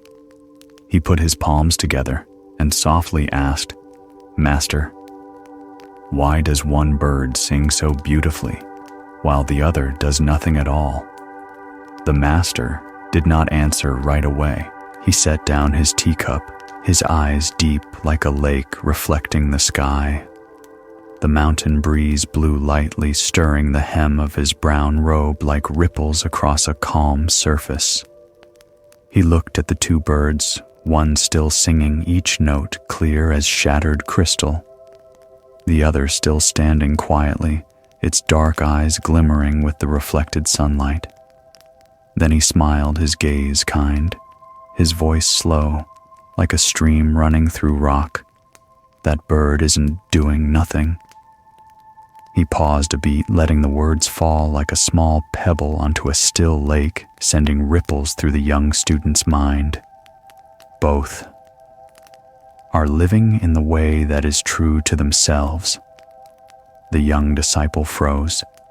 The wind still blew, the singing bird still sang, and the brown bird still stood silent. But suddenly, the familiar time-worn scene revealed a different kind of beauty. He realized the garden needed the gray bird's song, but it also needed the brown bird's quiet. If there were only singing, the garden would be noisy. If there were only silence, the garden would be dull. Precisely because there were both, the garden was complete. And in that moment, he heard a very faint sound rise from within, not birdsong, not wind, but his heart settling. As if for the first time in his life, he no longer wanted to compare. Have you ever felt small in this wide world, like a quiet low note in a piece filled with lively melodies? Ever looked around and felt as if everyone else was shining, while you were so quiet, there was nothing special about you? Ever asked yourself, am I meaningless just because I'm not outstanding? We live in a noisy world where value seems measured by how much attention you can attract. Those with many followers are considered successful. Those who speak loudly, often forcefully, are considered bold. Those who stand out in a crowd are considered valuable. And then you begin to doubt yourself because you're not loud, you don't like competing, you don't stand out. But listen, you don't have to stand out to be meaningful. Like that silent bird, it doesn't sing. yet it completes the garden's picture like a gentle rest in a piece of music. So many people live with a quiet exhaustion from constantly trying to shine in order to be accepted. They force themselves to talk more even though they prefer to listen. They force themselves to blend in even though their hearts need moments of quiet. They try to prove their worth through things that aren't truly them. And then even with applause, they feel empty. Because deep down, they know they're living as someone else, not as themselves. You know, each person has their own rhythm. Some are born to sing out like nightingales. Some are born to be still like the blue sky behind that song. Some shine before a crowd. Some shine when just one quiet person needs them. Not everyone needs to stand out. And no one was born to be a copy of anyone else. Look at your own life. Maybe you're not the one on stage, but you're the one quietly standing behind, keeping everything running smoothly. Maybe you don't talk much, but you're the one people seek when they need a calm shoulder to lean on. Maybe you're not praised, but you're the one quietly keeping those around you from collapsing. And in that way, you matter far more than you think. But when you set your life against others to compare, you strip away your own natural peace. Comparison kills the joy of living. Because when you keep staring at someone else's light, you stop seeing the gentle light that's shining from you. Each time you compare, you convince yourself again, I'm not enough. And then you try to run faster, climb higher, speak louder, just to prove something. But the more you try to prove, the more tired you become, and the farther you drift from your true nature where real peace lives. Engrave this as a gentle reminder deep in your heart. Not all value is loud. Not all contributions need to be seen. Not all light must be dazzling. There is light just soft enough to guide one lost person, and that is enough to save them from the dark. There are hands that quietly lift someone up, then disappear without needing thanks. And there are souls whose mere quiet presence is enough to soften the world. So if today you feel you don't stand out like someone else, don't rush to think you're meaningless. Don't force your silence into noise. Don't force your gentleness into showiness just to be called valuable. You already have value simply because you are living true to who you are. Because true meaning doesn't lie in how many people you can make look your way, but in how honestly you live, so much so that anyone who passes by you feels a little lighter. Think of those who have made you feel at peace. They weren't necessarily famous, loud, or dazzling, but just by being there, the air around you softened, your heart eased. That is the clearest proof that value lies not in brightness, but in depth. We live in a world that never stops rushing, where everyone wants to stand out. But when all compete to be the light, the world lacks the night sky, the place that allows those lights to shine. And you may be that night sky, quiet, spacious, unassuming, but making others' light glow all the more. Let the Master's words be a gentle reminder in your heart. Both are living in the way that is true to themselves. You don't need to be the singing bird to be loved. You don't need to be silent to be called profound. You just need to be yourself, whole, sincere, and not like anyone else, because this world wouldn't be complete without you. There's an old story that mirrors life today, an age where everyone craves to be bigger, more outstanding above others, to the point of forgetting what truly made them begin.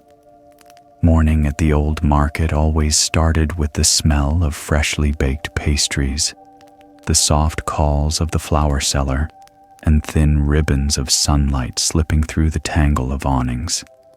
In the middle of that market stood a modest little shop, a wooden door painted the color of old tea, a hand-lettered sign slightly slanted like a shy smile. The owner was a young merchant, quick in his step, with eyes that were always gentle and alert. He usually rose before dawn to straighten the wooden shelves, wipe away the night's dust, then carefully place each item where it belonged. Tea packets beside clay pots, sachets of incense near the wicker baskets, sesame cakes where a light breeze could carry the aroma a little. When regulars came, he asked about their health. When strangers stopped in, he poured a warm cup of tea to wake them up. Many said they liked to drop by not only for the good goods, but for the tender warmth, as if stepping into the home of a relative they hadn't seen in a long time. At first, business flowed as smoothly as water pouring into a cup. Each evening, as sunlight slid down the tiled roofs, he closed the door with a quiet sense of contentment. His days had their own rhythm, greeting the sun, greeting customers, greeting the scents, greeting just enough busyness. He believed he had opened the shop for a very simple reason: to serve. Then one morning, the shriek of drills from across the way jolted the whole market. A few weeks later, a new store rose directly opposite gleaming glass. A bright LED sign, speakers playing pleasant background music, an automatic door that opened and closed as if breathing. On opening day, bunches of colorful balloons pulled half the market over to watch. Handed out flyers advertised sales. Buy one, get one weekend shock discounts shimmered enticingly. The crowds, first out of curiosity and then for convenience, drifted across the street. The young merchant stood inside his door cloth, still in hand, watching the bustle pour into the new store as a nameless bitterness rose in him, a feeling both sharp in his throat and heavy in his chest, like swallowing a mouthful of cold tea by mistake. He wasn't jealous, or so he told himself. He just felt left behind like a small boat on suddenly still water, while out there the human tide was rolling. From that day on, the bitter foam in his heart no longer settled easily. In the mornings, instead of opening early as usual, he moved more slowly. The cloth lay aside. A thin layer of dust on the shelves went unwiped. He arranged the goods perfunctorily. His eyes glued across the street, what they displayed at the door, how the sign changed colors, what promotion was printed on the red banners. Sometimes he peeked through the curtain behind the counter and stood there, counting their customers, estimating their revenue, even imagining what the growth chart of that store might look like. The more he watched, the more restless he became. Whenever an old customer pushed the door open, he startled and forced a smile, but his hello came out short of breath, as if arriving a beat too late. A week, then a month. The store across the way was busy, like a stage with the lights always on. His shop, though, customers still came and went, felt different. The tea offered to guests was no longer hot at the right temperature. The friendly chats broke off halfway because the shopkeeper's gaze kept drifting to the window. An old woman buying incense waited forever for him to wrap it neatly. A young woman choosing a wicker basket asked the price, but he, busy peeking across the street, answered wrong. A longtime customer came to talk about her son working far away, and halfway through saw that the owner's heart wasn't there and left with a small smile. No one complained, but the old warmth thinned like tea over-diluted. It wasn't that the other store was stronger. Rather, he had stopped serving his own customers in order to be busy competing with someone else.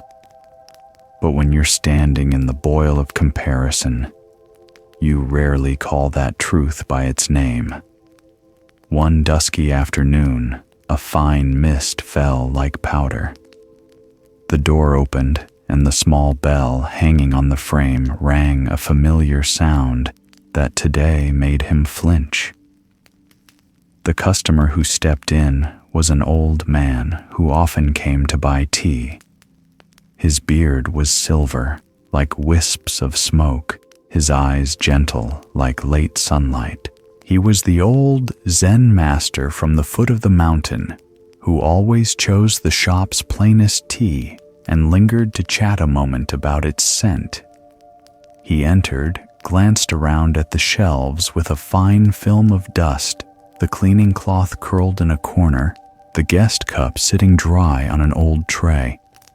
He didn't ask about the rain or the customers. He asked directly, "Why have you stopped selling?"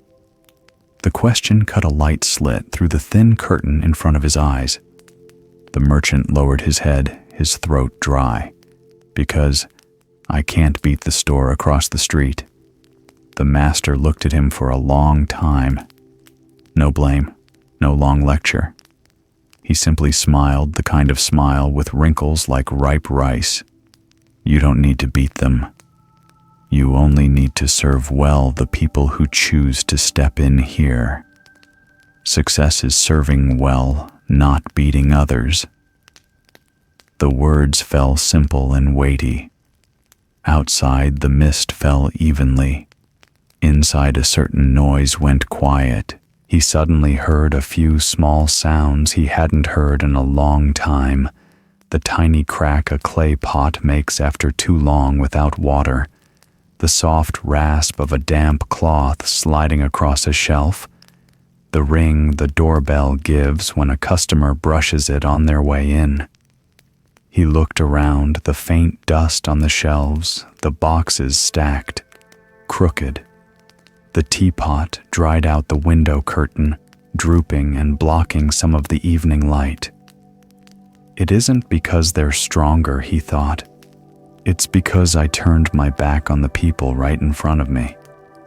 His back straightened like an old wooden ruler set upright again. "Will you stay for a cup of tea, master?" he asked, his voice lighter than before. The master nodded. The merchant went inside, poured boiling water, warmed the pot, woke the tea leaves like waking a good habit he'd neglected.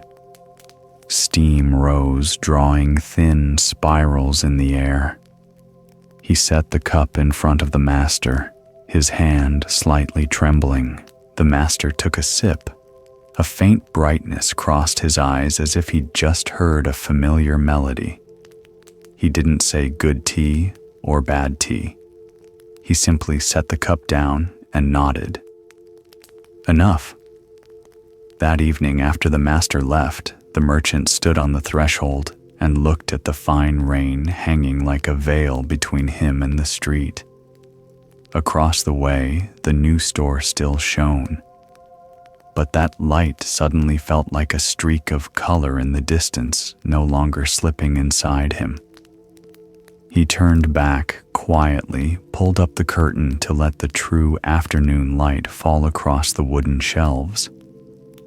He took the old cloth, wrung it out, and wiped each shelf until the wood scent woke warm and clean. He unpacked each box of tea and arranged them by fragrance green tea, at eye-level lotus tea near the door for the breeze to carry black tea beside the clay pots. He changed the chalkboard sign, "What to drink today?" and in handwriting he hadn't used in a while wrote quickly, "Warm chrysanthemum tea. Please enjoy a cup." The next day, he rose early. Before the market had fully opened its awnings, the shop already carried a familiar aroma. The first customer to push open the door was a delivery driver jacket wet from the rain. The merchant offered a hot cup of tea. The driver drank and let out an ah. They talked for a moment about the new road, about where last night's rain had left potholes. The driver bought 2 bags of sesame cakes to take along. The merchant wrapped them carefully and tucked in a small note, "Safe travels." The driver smiled and said, "It's been a while since you seemed as cheerful as before." At noon, an elderly woman with silver hair stopped by. She chose a packet of incense and asked which kind burns long but light. He poured her another cup of tea and told her which scent suits rainy days and which suits sunny ones. She listened and nodded. Before leaving, she patted the freshly polished shelf. "It feels warm here again." Day after day, he focused on the people standing before him. He didn't try to beat the shop across the street with bigger signs or louder pitching. He beat his own self from the days he kept staring across the road. He learned customers' names. Ms. Han liked her lotus tea light. Uncle Tu drank only strong black. The college student bought a small incense bag because it reminded him of home. He knew what time the street sweeper passed to set aside a warm sesame cake. He knew when the old woman went to the temple to prepare a more fragrant bundle. He fixed the old doorbell so it rang just loud enough without startling. He placed a small wooden chair by the door. Anyone tired could sit and rest, no purchase required. Strangely, customers began returning more often. Not in a rush, not dizzying, just familiar faces repeating with the rhythm of the days. Some came to buy, some came only to drink a cup of tea and breathe for a bit, then go. The store across the way remained crowded and bright, but that no longer knocked him off his path. He remembered the reason he began to serve. One afternoon, the rain cleared and sunshine washed the street clean. The door opened. The bell chimed. It was the old Zen master again. He stood at the threshold for a moment, taking in the bright, clean shelves, the chalkboard now bearing an extra line. "If you're sad, please sit." He smiled a breeze of coolness across a summer noon. "Seems you've started selling again." The merchant laughed and nodded. "Yes, master. I'm selling again." The master came to the table and lifted his cup. He closed his eyes for a second as if hearing something not from outside. Then he opened them and spoke slowly. "People often think success is standing above someone else. In truth, success is standing exactly where you need to stand, doing exactly what you need to do for the people who need you. The rest just noise." The scent of tea drifted out to the porch.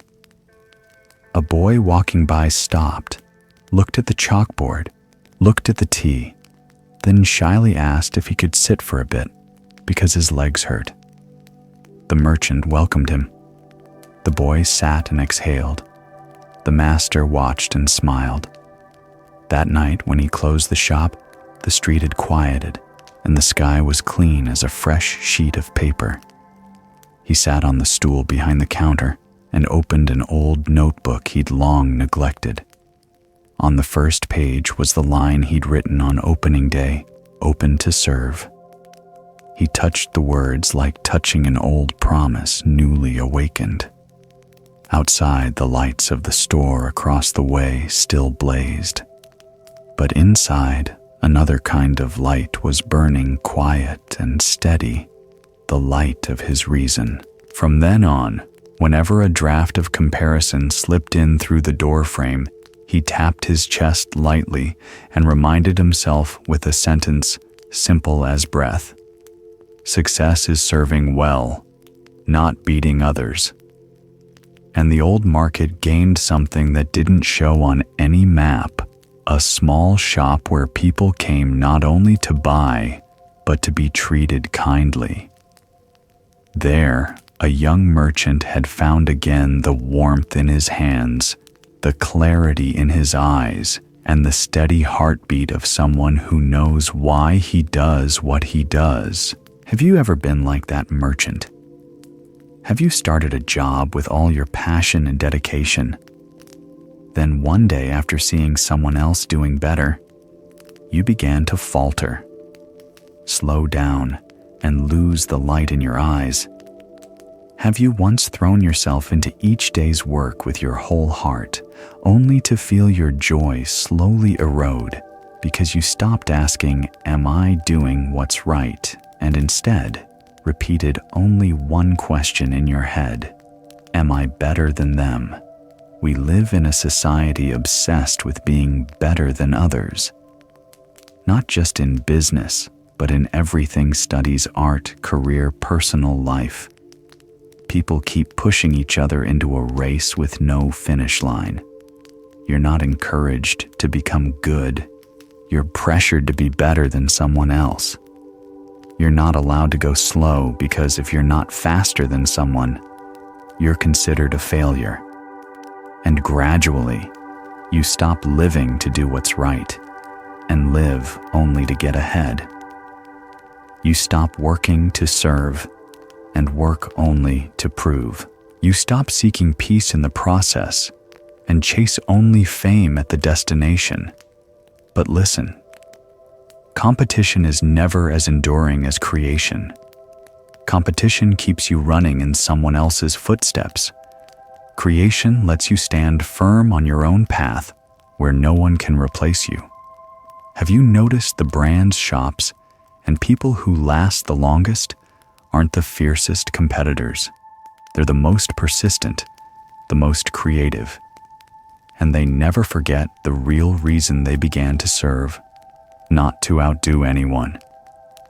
The merchant in the story didn't lose customers because the store across the street was stronger. He lost them because he stopped looking at his own customers. He let their lights dim the light in his eyes. He let the outside noise drown out the conversations that once made his shop a place people came to feel cared for. The irony is, no matter how big that other store is, it can't take away the trust he had built if he keeps tending to it each day. Customers' trust can't be stolen. It only falls away when it's neglected. And the same is true for you.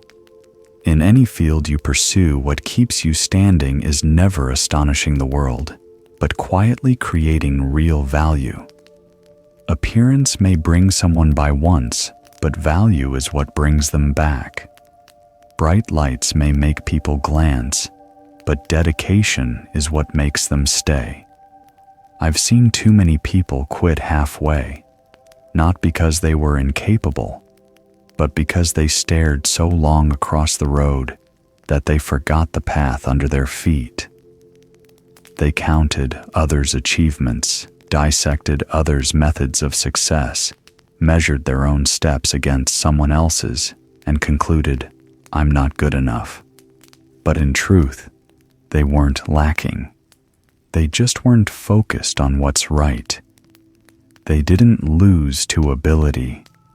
They lost direction. In any field, the ones who truly go far are those who don't let rivalry blur their original purpose. Rivalry makes you look at others. Creation makes you look deep into yourself. Competition is the ego's reflex.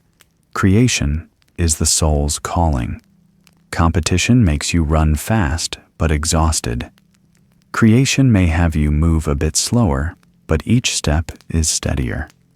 Competition keeps you looking around to see who's ahead.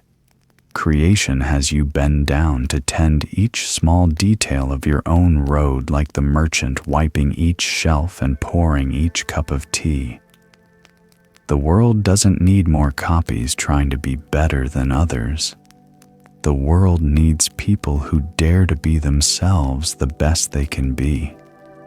Because the best person isn't the one standing above everyone, but the one who stands firm on their own path and isn't pulled off course by lights from across the street. So if today you feel slower, less noticeable, inferior to someone, remember, you don't need to be faster than anyone. You only need to stay true to why you began. When you're no longer distracted by someone else's race, you can finally hear the heartbeat of your own journey. And that very heartbeat, persistent, steady quiet, is what will take you farther than any short-lived victory. Pause for a moment and ask yourself honestly, are you doing what you're doing because you love it, or just because you want to beat someone? Are you still truly devoted to the people who've always trusted you, or have you turned away from them to chase the fleeting glances of those who've never set foot in your life? It sounds small, but this question can determine your whole path. Because in the end, what anchors you is never winning or losing, but the people you've touched with your kindness, dedication, and real value. Success isn't being bigger than someone else. Success is living better today than you did yesterday. Not having more than others, but bringing more value to those who've chosen to walk with you. Not being known by many, but being truly cherished by the ones you've helped even in silence. The glitter of being above others can go out at any moment. Reputation can flip overnight. The crowd's attention can vanish like smoke on a light breeze.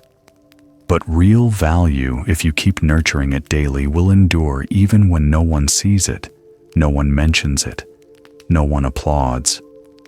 Real value doesn't need spotlights to prove itself.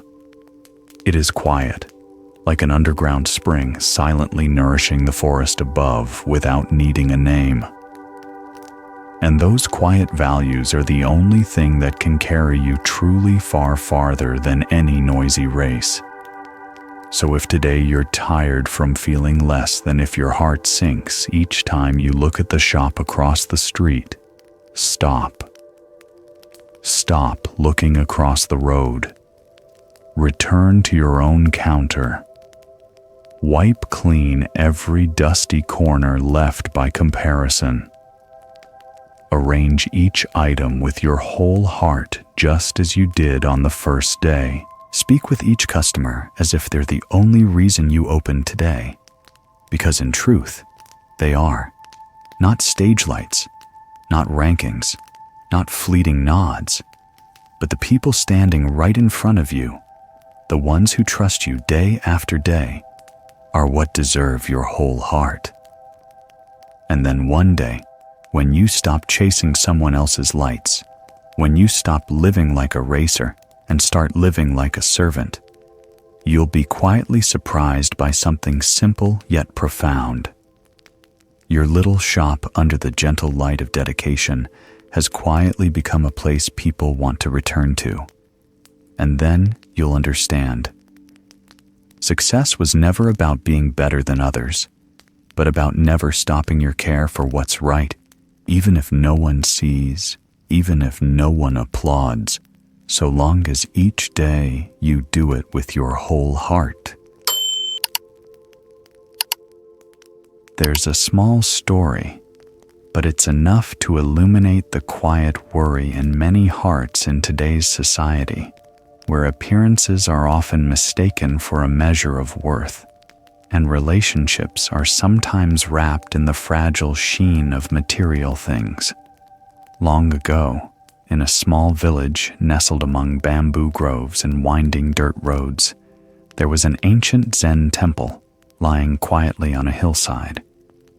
There, each late afternoon, when a light breeze blew, the wind chimes on the veranda rang out with clear tones, as if washing away the noise from the world outside. One late spring afternoon, two longtime friends from the village climbed the hill together to visit the old Zen master, someone they had respected since childhood. The first named Dung was a merchant whose business was thriving. He stepped into the temple courtyard, beaming, wearing a brand new deep green shirt that gleamed in the sunlight, every seam straight, as if it had just come from an upscale tailor.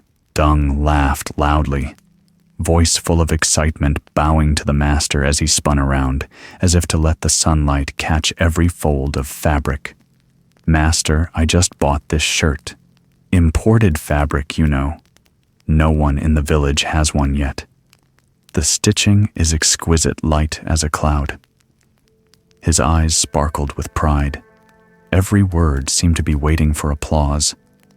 Beside him, his close friend Lum stood silently. He wore a coarse cloth shirt with worn shoulders, its indigo faded by sun wind and seasons of heavy rain. Hearing Dung boast, Lum lowered his face slightly. His hands unconsciously gripped the hem of his old shirt. In that moment, his gaze wandered as if he wanted to hide from his own shadow on the ground. No one spoke, but a sudden hush stretched across the veranda, an invisible distance cracking open between two people who had stood shoulder to shoulder for years. Dung kept talking about his trading trips to the city, about a newly opened shop, about the villagers' praise when they saw him in his new shirt. Meanwhile, Lam stood quietly beside him, hearing each word as if it were a foreign language. Seasons of back-breaking farm work rose in his mind, plowing in skin-cutting winds, sleepless nights after failed harvests. That old shirt was the last thing left from hard times, but now it suddenly felt like proof of inferiority in his heart. The old Zen master sat on the steps, silently watching them both.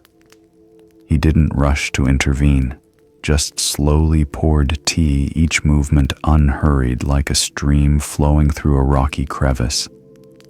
Sunlight slipped through the leaves and fell in flecks on the old brick floor, catching motes of dust floating in the air. Finally, when Dung paused to take a sip, the master gently spoke, his voice warm and resonant like a temple bell in the evening breeze. "A new shirt can make others look at you." He paused, looked directly at Dung, then turned his gaze to Lum, kind yet deep as a still lake. "But no shirt can make a friendship."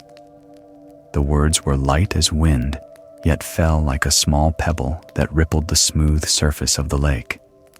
Dung stopped short. Heat rose to his cheeks.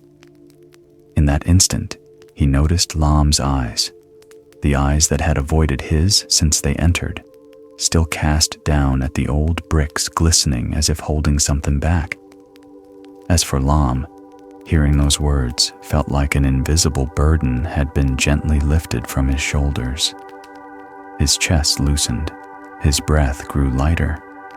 No one said anything more, but the invisible distance between them just opened quietly, dissolved like a thin wisp of smoke.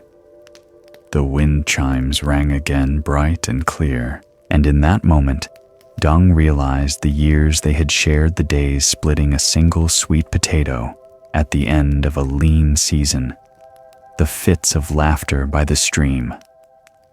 None of it had ever needed any shirt to be called precious. They were already precious, simply because they had each other. Have you ever found yourself in the place of the friend in the old shirt, sitting in a lively crowd, listening to someone show off expensive things, everyone's eyes lighting up with admiration, while you suddenly felt smaller, out of place, ordinary, as if you didn't deserve to be there just because you weren't flashy enough?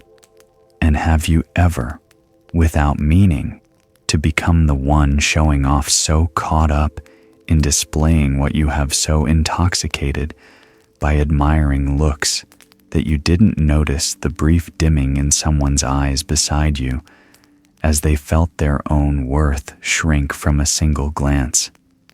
We live in an era where material things are magnified to the point they seem to define a person. People judge you by the labels you wear, the car you drive, where you live, what you flaunt. And if you don't have those things, it's easy to feel less than. But listen, don't let material things define a person. They are only a shell. True worth lies in how you live, how you love, and how you treat those around you. I've seen many people lose precious relationships just by letting material things wedge themselves in between. The one who prospers tilts their chin higher. The one who hasn't averts their eyes, and friendship, once warm as the morning sun, quietly turns into a silent contest. But you know, genuine affection doesn't need display. Those who truly stand by you won't care if your shirt is new or old, if your home is fancy or simple. They care whether your eyes are still sincere and whether your heart is as warm as it was at the beginning. Those who truly value you don't need you to have anything.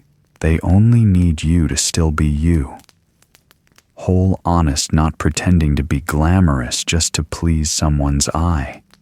Have you ever seen a child in a worn shirt still run and laugh bright as sunshine? That's because they haven't learned to measure themselves by what they wear. They simply live and enjoy each moment of living. As we grow up, we learn to see ourselves through others' eyes and forget that confidence is the most beautiful outfit of all. No shirt can make someone who lacks confidence truly shine. But a person full of confidence, even in the simplest clothes, can light up a room when they walk in. So if today you feel less classy than someone else, remember your worth isn't on a label. It's in how people feel when they're around you. People may forget what you wore, but they won't forget the sense of ease you brought them. People may forget what you owned, but they won't forget the times you reached out a hand to help them up. In the end, what remains isn't your appearance, but the heart you leave in others' hearts. And if today you're better off than those around you, be mindful not to let the things you own become a wall between you. Let them be ordinary tools that serve life, and don't let them become a secret ruler measuring the worth of friendship or of a person. Because when the glamour fades, what remains won't be the items that once drew gasps, but the people who stayed, the ones who stood with you when you had nothing to show, because they loved who you are, not the shirt you wore or the house you lived in. Pause for a moment and ask yourself, have you ever hesitated to attend a gathering because you feared you weren't fancy enough?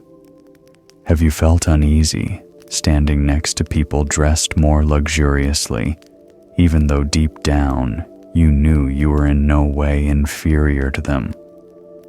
You don't need to turn yourself into someone else to be accepted. You don't need to run a race to prove you deserve a seat at the table. You only need to stand tall, lift your head, and walk into the room with the confidence of someone who knows their true worth. Because confidence doesn't live on a label. It lives in how you meet someone's eyes and offer a sincere smile. In the end, a shirt only covers your body, but confidence is what makes your soul shine.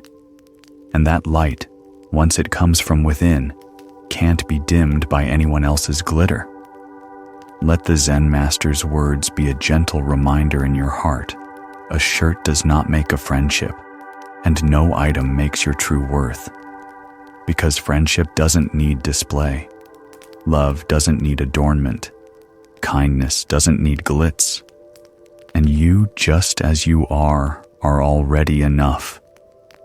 Hold on to that, because in the end, people won't remember what you wore, only how you treated them.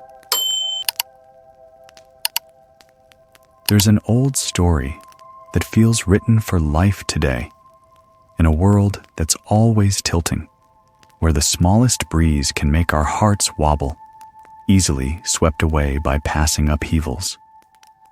That night, the hermitage slept in the scent of young pines and the soft murmur of insects, like a very quiet sutra. It was late. The wind was light. The clouds had been brushed aside to reveal a full moon hanging silently above the forest. At the edge of the courtyard, a dirt path led down to a lake. The surface lay still like an old mirror, clear enough to count even the faint stars falling into the dark water. A group of disciples was sitting then on a stone slab by the shore. They were quiet, not because there was nothing to say, but because no one wanted to disturb something so beautiful.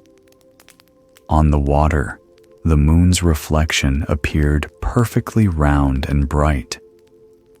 Its light slipped down into the lake without a sound, gentle as a silk scarf laid in a palm. The longer they looked, the more they were drawn into that halo. The space around them seemed to widen, and the day's worries retreated behind the dense trees. A breeze skimmed the reeds, making them touch and ring with a thread-fine sound. A young novice inhaled, catching the cool scent of fresh mud and wet grass. "Tonight the lake is like a mirror," he whispered, afraid to shatter the stillness. The person beside him nodded, fingers unconsciously, pinching the edge of his brown robe. It felt as if they were all waiting for something they couldn't name. Before long, footsteps light as mist came down the slope. The Buddha arrived. He stood beside them, saying nothing, his eyes a deep, windless peace. Moonlight fell on the hem of his saffron robe in a soft line, giving the sense that tonight was enough for every quiet thing to happen. No one spoke. His presence alone carried on a wordless conversation. After a moment, the Buddha bent and picked up a small pebble from the shore. Warm with the day, it rested in his palm. He looked up at the lake, flat as glass, and without hurry opened his hand. Plop. The sound was so small that if you didn't hold your breath, you might miss it. The pebble touched the water, left a tiny bright point, then disappeared into the lake. From that point, rings spread outward, slow but steady, as if someone were drawing in ink on the dark surface. The water moved. The full round moon bent and warped like a mirror carelessly bent. Ripples fanned out, slicing the halo into fine shards. Within a few breaths, the once clear image of the moon wobbled, broke apart, stretched, and at moments seemed to fade as if about to vanish. A disciple seated near the edge leaned forward in alarm and blurted out, "World-honored one, the moon, has disappeared." Fear in his voice spread like a breeze across the lake. A few others strained their eyes, hearts sinking at the feeling that something beautiful had slipped from their hands as soon as it appeared. It was the same night, the same lake, but the moon before them suddenly felt unreliable, so fragile that a single pebble could make it vanish. The Buddha turned to them. His gaze was soft, like a thin cloth laid over a raw wound. He didn't answer right away. He looked into the rippling water so steadily, it seemed even the waves eased under that look.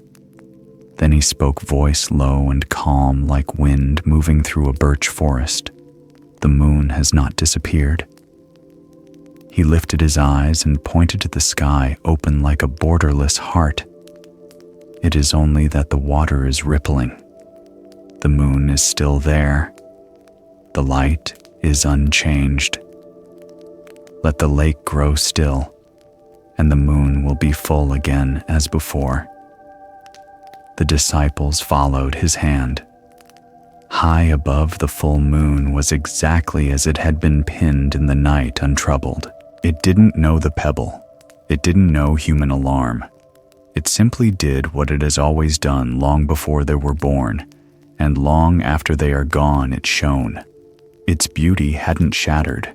Only its image in the water had warped. Another breeze passed gentler. The ripples thinned. The small swells flattened.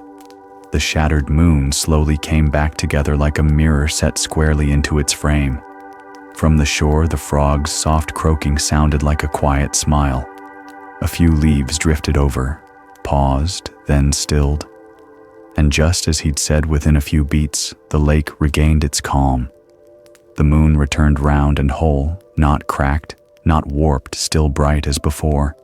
If anything, after the disturbance, it seemed even brighter. No one spoke. Night pressed a finger to every lip. The disciple who had cried out exhaled very slowly, as if afraid that a stronger breath would raise fresh waves. Inside his chest, something eased. Not because the moon came back, but because he understood. The moon had never gone anywhere. The Buddha withdrew his hand from his robe, showing an empty palm. The pebble had been given to the lake, like a question sent out. He looked at each face in the reflected light, young faces edged with worry, and the wish to hold on to what is beautiful. He spoke slowly, as if telling a story in which they were both listeners and characters. You see, one small pebble was enough to make you believe the moon was lost, but the moon wasn't lost. What was lost briefly was the stillness of the lake. So it is with the mind. When touched by a pebble, a word, a loss, a sudden joy, the lake within stirs. You look at the waves and rush to judge the moon. Someone asked timidly, voice small, as a dragonfly wing brushing water. Blessed one, how can the lake in our hearts ripple less? He smiled, a smile that didn't promise to stop all winds but promised to show the oar its way. Don't fight the waves. Let the waves know you see them. Then stop throwing in more stones of judgment, imagination, and fear. The wind will pass as it always does. Peace of mind isn't because there is no wind, but because you know where the moon is. The answer fell lightly, without a long lecture. A firefly crossed the lake, its tail blinking one small light that drifted along the moon's reflection. The anxious disciple realized his fear had been the second, third pebble he himself had added to the waves. They sat a while longer. Some closed their eyes not to dream but to breathe. Their breathing matched the water lapping at the shore. A young novice opened his palm, trying to feel what it was like when the Buddha held the pebble heavy and very light, at once small, yet able to stir a whole pool. He smiled to himself. Next time maybe he wouldn't throw. As they prepared to rise, a thin cloud slid across and veiled the moon. The moon's image dimmed. The light softened. No one spoke. No one panicked. The Buddha stood still, watching the lake as one watches a familiar face change expression. The cloud passed. The moon opened again. They looked at one another and nodded without planning it. One more proof the moon does not depend on the lake. It is the lake that depends on the moon to see itself. They followed him back up the dirt slope to the hermitage. The night deepened and the wind grew colder, yet everyone's heart felt warm. On the steps, the Buddha paused and glanced once more at the lake. The moon lay there like a bright coin set in the night's palm. He said nothing more. Only his silence remained not heavy, but full, like an empty bowl ready to receive. When the wooden door closed, its creak sounded like a period at the end of the night's story. But in their hearts, the story wasn't over. Each carried away an invisible pebble. Someone would keep it in a pocket, to remember when the heart grew rough, not to throw more.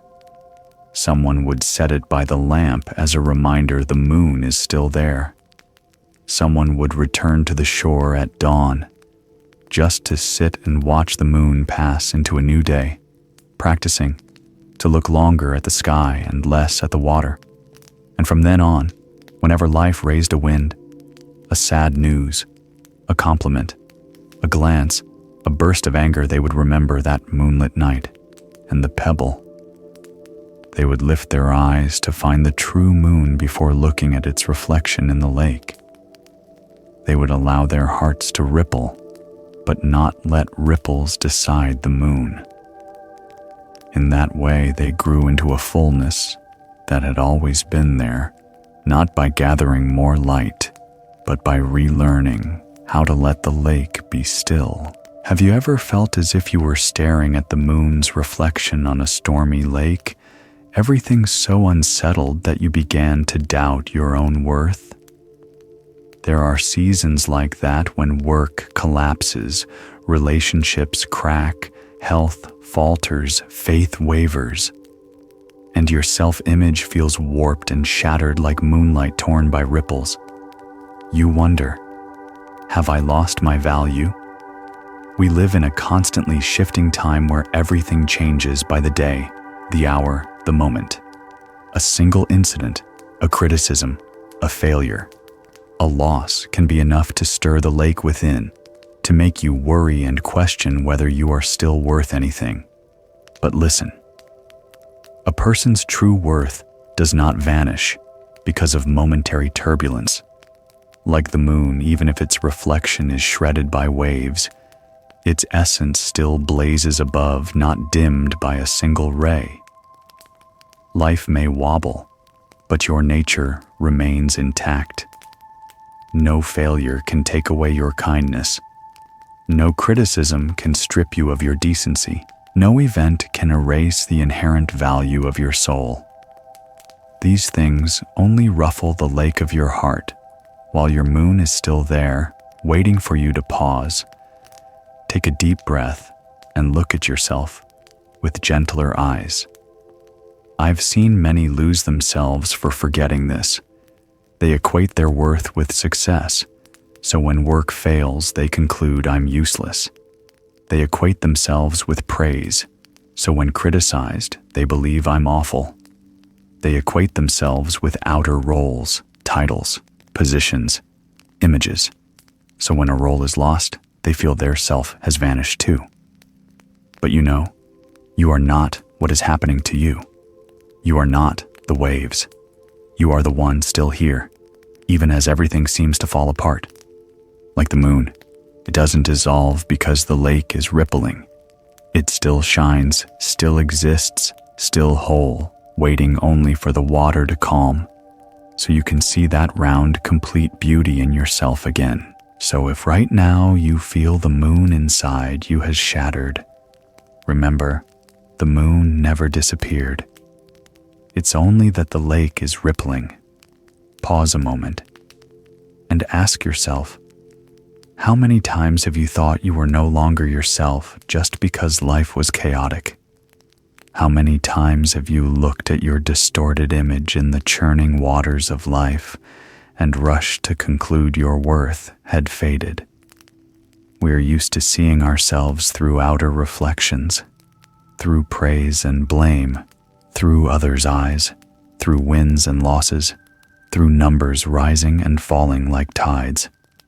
And we forget one crucial thing. A reflection is not the thing itself. A warped moon picture doesn't make the moon dim. Let the lake be still, and the reflection is round again. Likewise, let the mind be still, and you'll see your whole self again, unwarped by any wave. To do that, you need one vital life skill, seeing through chaos to the peace within. Without it, you'll be dragged up and down by every outside swell. A single put-down can drown you. One failure can leave you lost. A small shock can make you doubt your entire worth.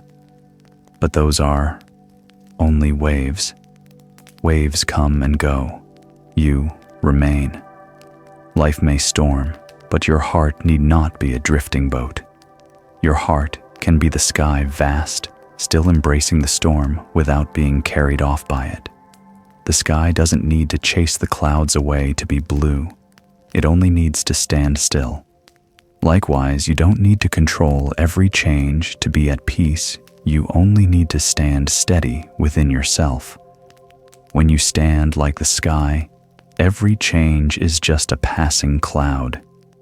It may hide the light for a moment, but it cannot dim the moon shining in you.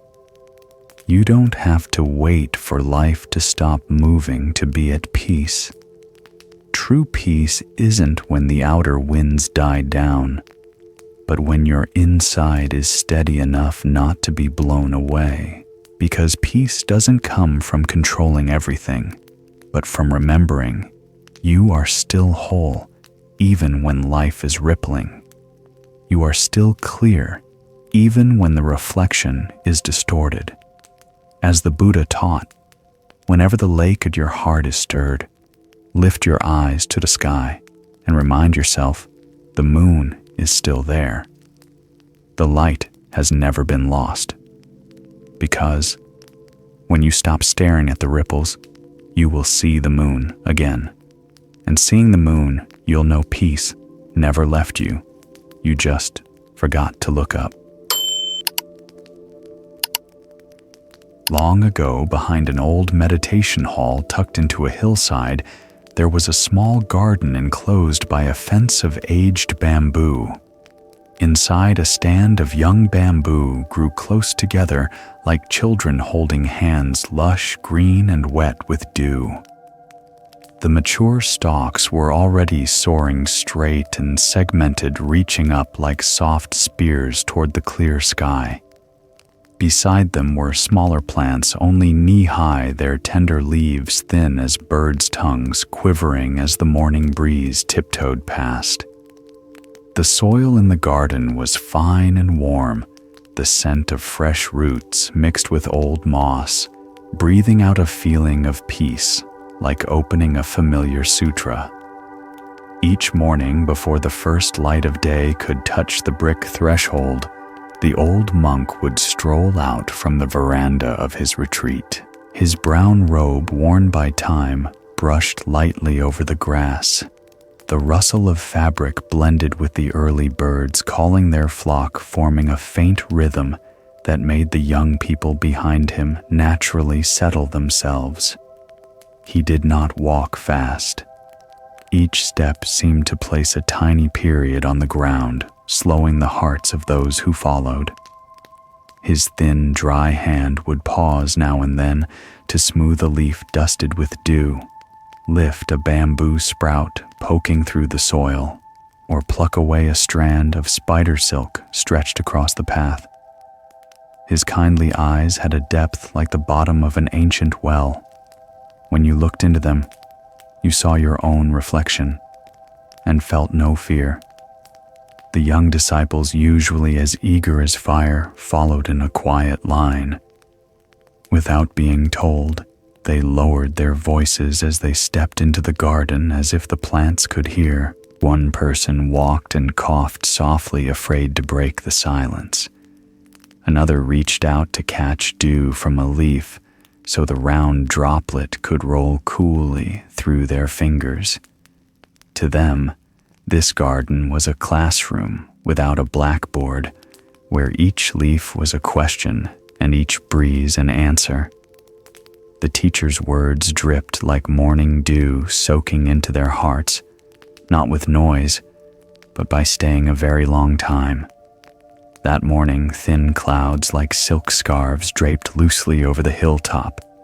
Magpies hid in the banyans outside the gate, clucking to each other, while the sparrows seemed busy about something chattering across the mossy tile roof. As the group followed the teacher past the bamboo, a dawn breeze slipped through. The tall stalks swayed as if nodding hello leaves, brushing leaves with a soft rustle that sounded like light rain in the distance. Below them, the shorter plants bent slightly, trembling like tiny hands waving. The whole grove moved, no stalk stood still, yet each kept its own rhythm, like an unnamed orchestra playing a piece everyone knew.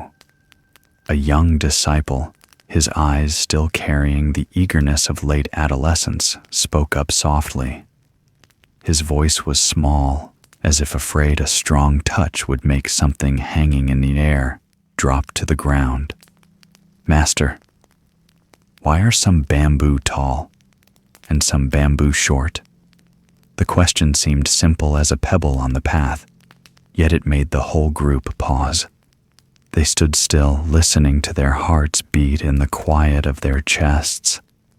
Perhaps the one who asked was surprised himself, as if the sentence had slipped out on its own. Young eyes turned to the teacher, waiting for an answer, just large enough to fill the space the wind had opened. The monk stopped.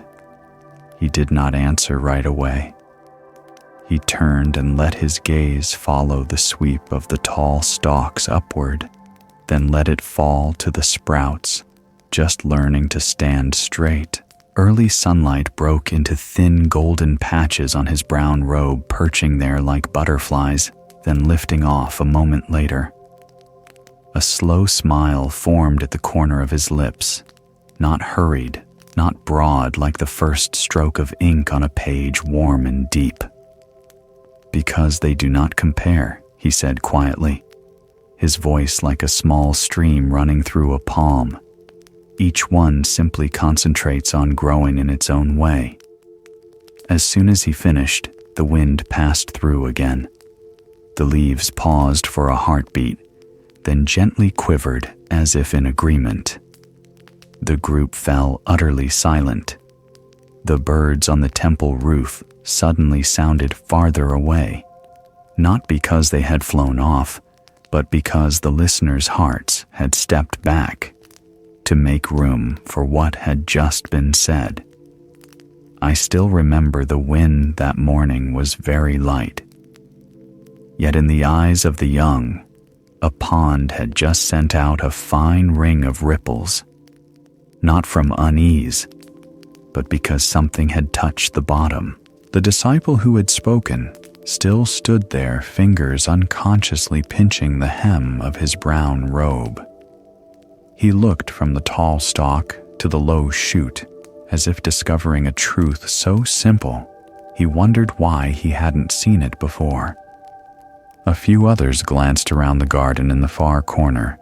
A new shoot had just pushed up the soil, its tip pointed and glossy, still wearing a tiny clod of earth like a cap.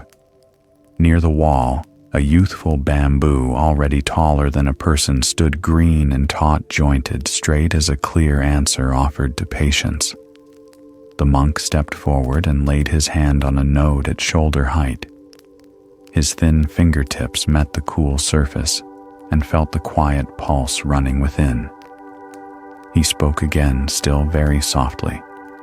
"Look tall or short is not a matter of a morning or an evening, nor is it a matter of winning or losing. When wind comes, they all sway. When rain falls, they all drink. Bamboo doesn't look at the stalk next to it to decide to be as tall or taller. It simply sinks its roots and rises on its own path." The youngest novice scooted closer, eyes wide. He touched a low leaf at his waist as carefully as if afraid of tearing something precious. In his head, the teacher's words fell like raindrops on a thatched roof, soaking down, and then staying. From the far end of the garden, a wind chime chimed softly. Someone tugged a friend's sleeve as if to say, "Do you hear?" Another nodded. Suddenly, each person felt a bamboo of their own inside. Some still shoots, some already tall, some just bowing to touch the crest of the wind, some preparing for a heavy rainy season. And in that instant, they understood why the teacher hadn't said, "Grow taller," or "Don't be too short." He had simply said, "Don't compare, because it is comparison that makes the bamboo within forget to sink roots and rise." Another disciple, calm but thoughtful, pressed his palms together and asked, "Master, what if I feel too short?" The monk looked at him, eyes holding an almost smile. "Short means the soil is closer. Sink a little deeper. When the roots are enough, the stalk will know its way up." A few people chuckled softly, not at a joke, but because a worry had fallen off like a small clod of dirt light as air. The teacher's answer did not coddle, yet it wasn't heavy. It was like a breeze cool enough to soothe a hot brow and light enough not to blow away what is delicate. After a moment, the teacher walked to the fence of old bamboo.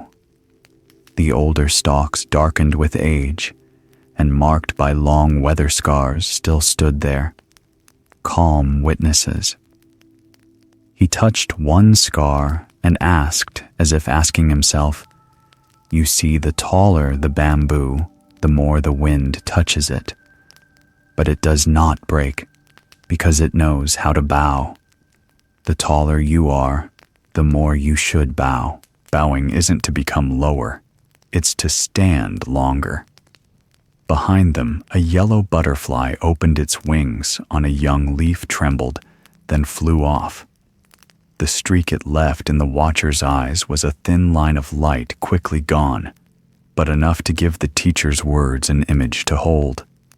Bow to stand long, hearing it. Everyone felt the weight on their shoulders ease. The wind softened, the clouds thinned. Sunlight began to reach the ground, spreading a warm, thin brightness across the grass. Dew that hadn't yet slipped into the soil popped with tiny crackles, flashing for an instant. For a moment, the garden felt like it was applauding very softly. The teacher turned back and looked at each young face, as if to make sure the words had found their seats. Each stalk, he said, need only do its own work. Drink, rain, receive sun, sink roots, rise up. That's all. Tall or short will be a matter of season. Comparison is a matter of people. A soft silence fell. The young people's breathing sounded clearer. They didn't nod in a rush, nor hurry to say, "Yes, master." Each was busy, looking at the bamboo within. Someone suddenly remembered nights scrolling through other people's forests, forgetting to water their own garden. Someone felt sheepish, recalling how they'd spent a whole while measuring a neighbor's height without noticing their own roots had dried. Someone felt lighter, realizing that short now wasn't a verdict, but an invitation to root deeper. Then, as if tugged by an invisible string, the whole group bowed to the bamboo as to silent teachers. The teacher turned and walked on. His steps were unhurried again, placing on the path small sounds like pages turning. Ahead lay the temple veranda, a pot of tea still warm, an old ceramic bowl, and the small chores of a day. Behind them in the garden, the bamboo went on with its work, not comparing, only growing in its own way. As they were about to pass the fence, the disciple who had asked first turned to look once more. He noticed something he hadn't seen that morning. The shorter stalks stood closer together, weaving leaves as if to shield each other from the wind. The taller ones bent a little, their shadows falling over the sprouts like a thin screen against harsh sun. He smiled, thinking so within a bamboo stand, tall and short, quietly care for each other. Seeing that the teacher's answer became clear as a stripe of light. What's the point of comparing when everyone is doing their part, so the whole grove is greener? A short peal of the temple bell sounded. The disciples followed the teacher into the courtyard. Straw sandals lined neatly at the steps.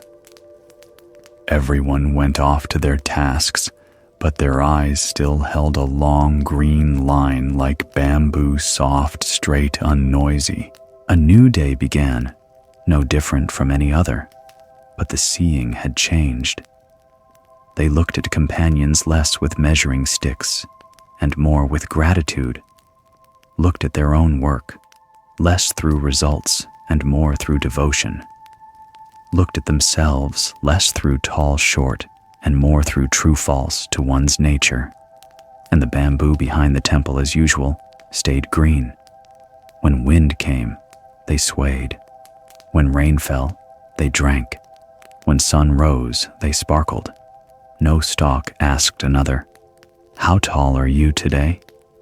They simply stood together, grew together at ease, as if they had never heard the word comparison.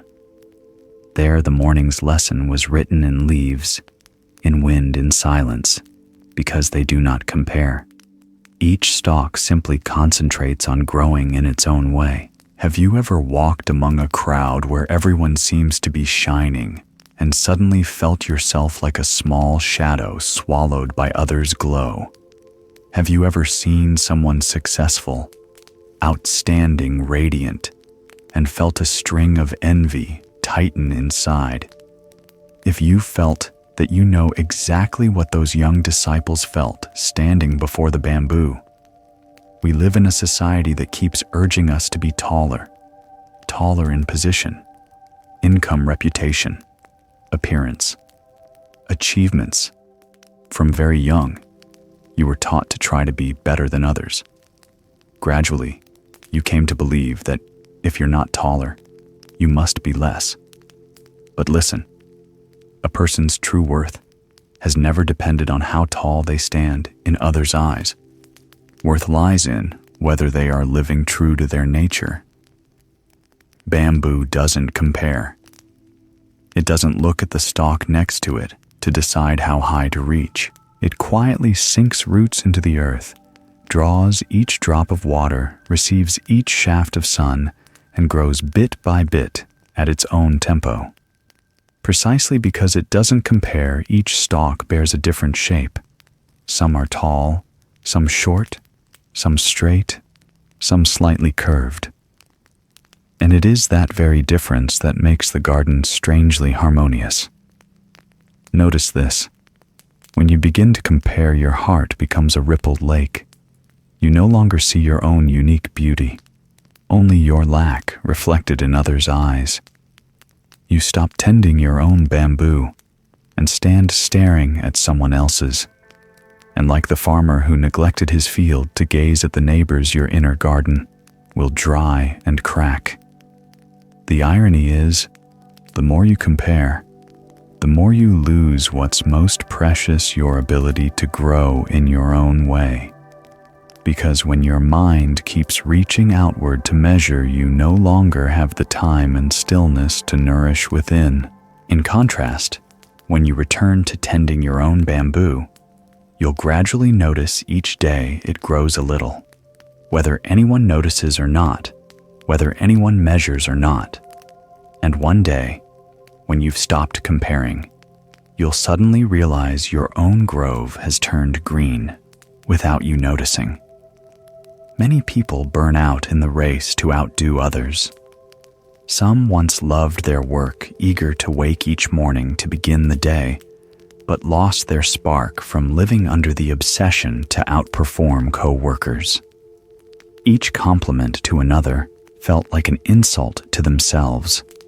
Some who were once cheerful and easy have grown irritable because every time someone else advances, they feel themselves fall back. And some who were once full of passion, born to pursue something, gave up not because they lacked ability, but because they stared so long across the road, they forgot why they began. You know, competition may help you win a race, but only creativity and loyalty to your own path will take you to the end. Competition forces you to look to others to measure each step, while creativity forces you to look deep within to find the singular path no one else can walk for you. Only when you are brave enough to look deeply inward will you see the seed of worth quietly growing, even if today it's still very small, still unseen, still unpraised. You may be in a shorter season than someone else. So what? Not every flower blooms in the same season. Not every bamboo shoots up at the same time. Some bamboo lie still for the entire first year, silently rooting, driving deep and firm into the earth, and then in the second or third year, they burst upward like green arrows piercing the sky.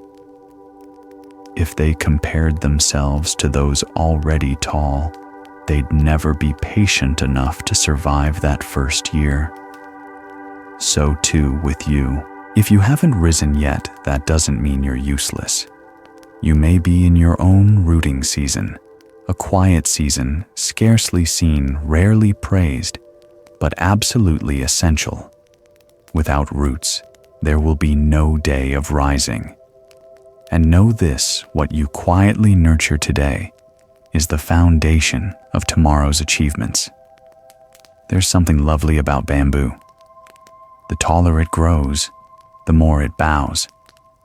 Have you noticed truly great people don't need noise? They don't need to prove, don't need to outdo, don't need the stage. They simply do their work day by day, quietly and steadily. Like the tallest bamboo, they don't thrust up stiffly to show off their height. They bow as if gently shading the smaller stalks beneath. Humility doesn't make you smaller. Humility keeps you from being lonely at the top. And sometimes that bow is the strongest proof of a person's true height. Truly great people don't need others to be small. They only need to stand firm, broad enough to shade those growing beside them. In a great storm, do you know what stands firm? Not the largest trees standing stiff and proud against the wind, but the supple bamboo that bends with each gust, then springs back upright, but not rigid, flexible, but not weak. True strength isn't that you never fall, but that you rise gently after each time you're knocked down. No one can avoid life's storms. Some are broken by them, others bow, adapt, and hold to their roots, so after the storm, they still stand, still green. To do that, you cannot live by winning and losing. Winning and losing makes you rigid, building the ego like a wall. A wall can be very high, but one strong wind can shatter it. Humility, patience, and love for your path. These make you flexible, resilient, durable, like bamboo. Humility keeps you from breaking under judgment. Patience keeps you from quitting before the harvest. Love for your own journey keeps you going, even without applause, even unseen. That is true. Strength that doesn't need display, doesn't need to compete, doesn't need to outdo anyone.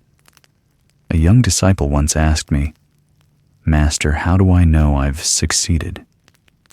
I looked at him, then pointed to a clump of bamboo swaying in the evening breeze. When you no longer want to be taller than anyone, but only want to be greener than yourself yesterday. You see, success isn't being taller than others. Success is that you are still growing in your own way. Not how many followers you have, but whether you remain faithful to the values in your heart. Not how much you stand out, but how much lighter you make life feel for those around you. Spotlight can make people admire you, but only kindness makes them want to stay. Bamboo doesn't argue over height, so it is at ease. And you can be too. You don't need to be taller than anyone to have worth. You don't need to stand out to be loved. You don't need to win to be at peace. You only need to tend your own bamboo a little each day, water your small dreams, pull the weeds of doubt, and patiently wait for your season. In the end, the one who goes farthest isn't the one who shoots up fastest, but the one who never stops growing in their own way, quietly, steadily casting a cool shade without needing to outdo anyone. There will always be windy days when the lake of your heart ripples. Work may waver, relationships may crack, faith may tremble. In those moments, it's easy to stare at your distorted reflection in the churning water and mistake it for your value dissolving with each wave.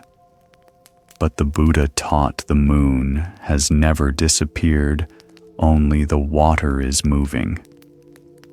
Likewise, your clear original nature has never left. Only your heart is being veiled by outer upheavals.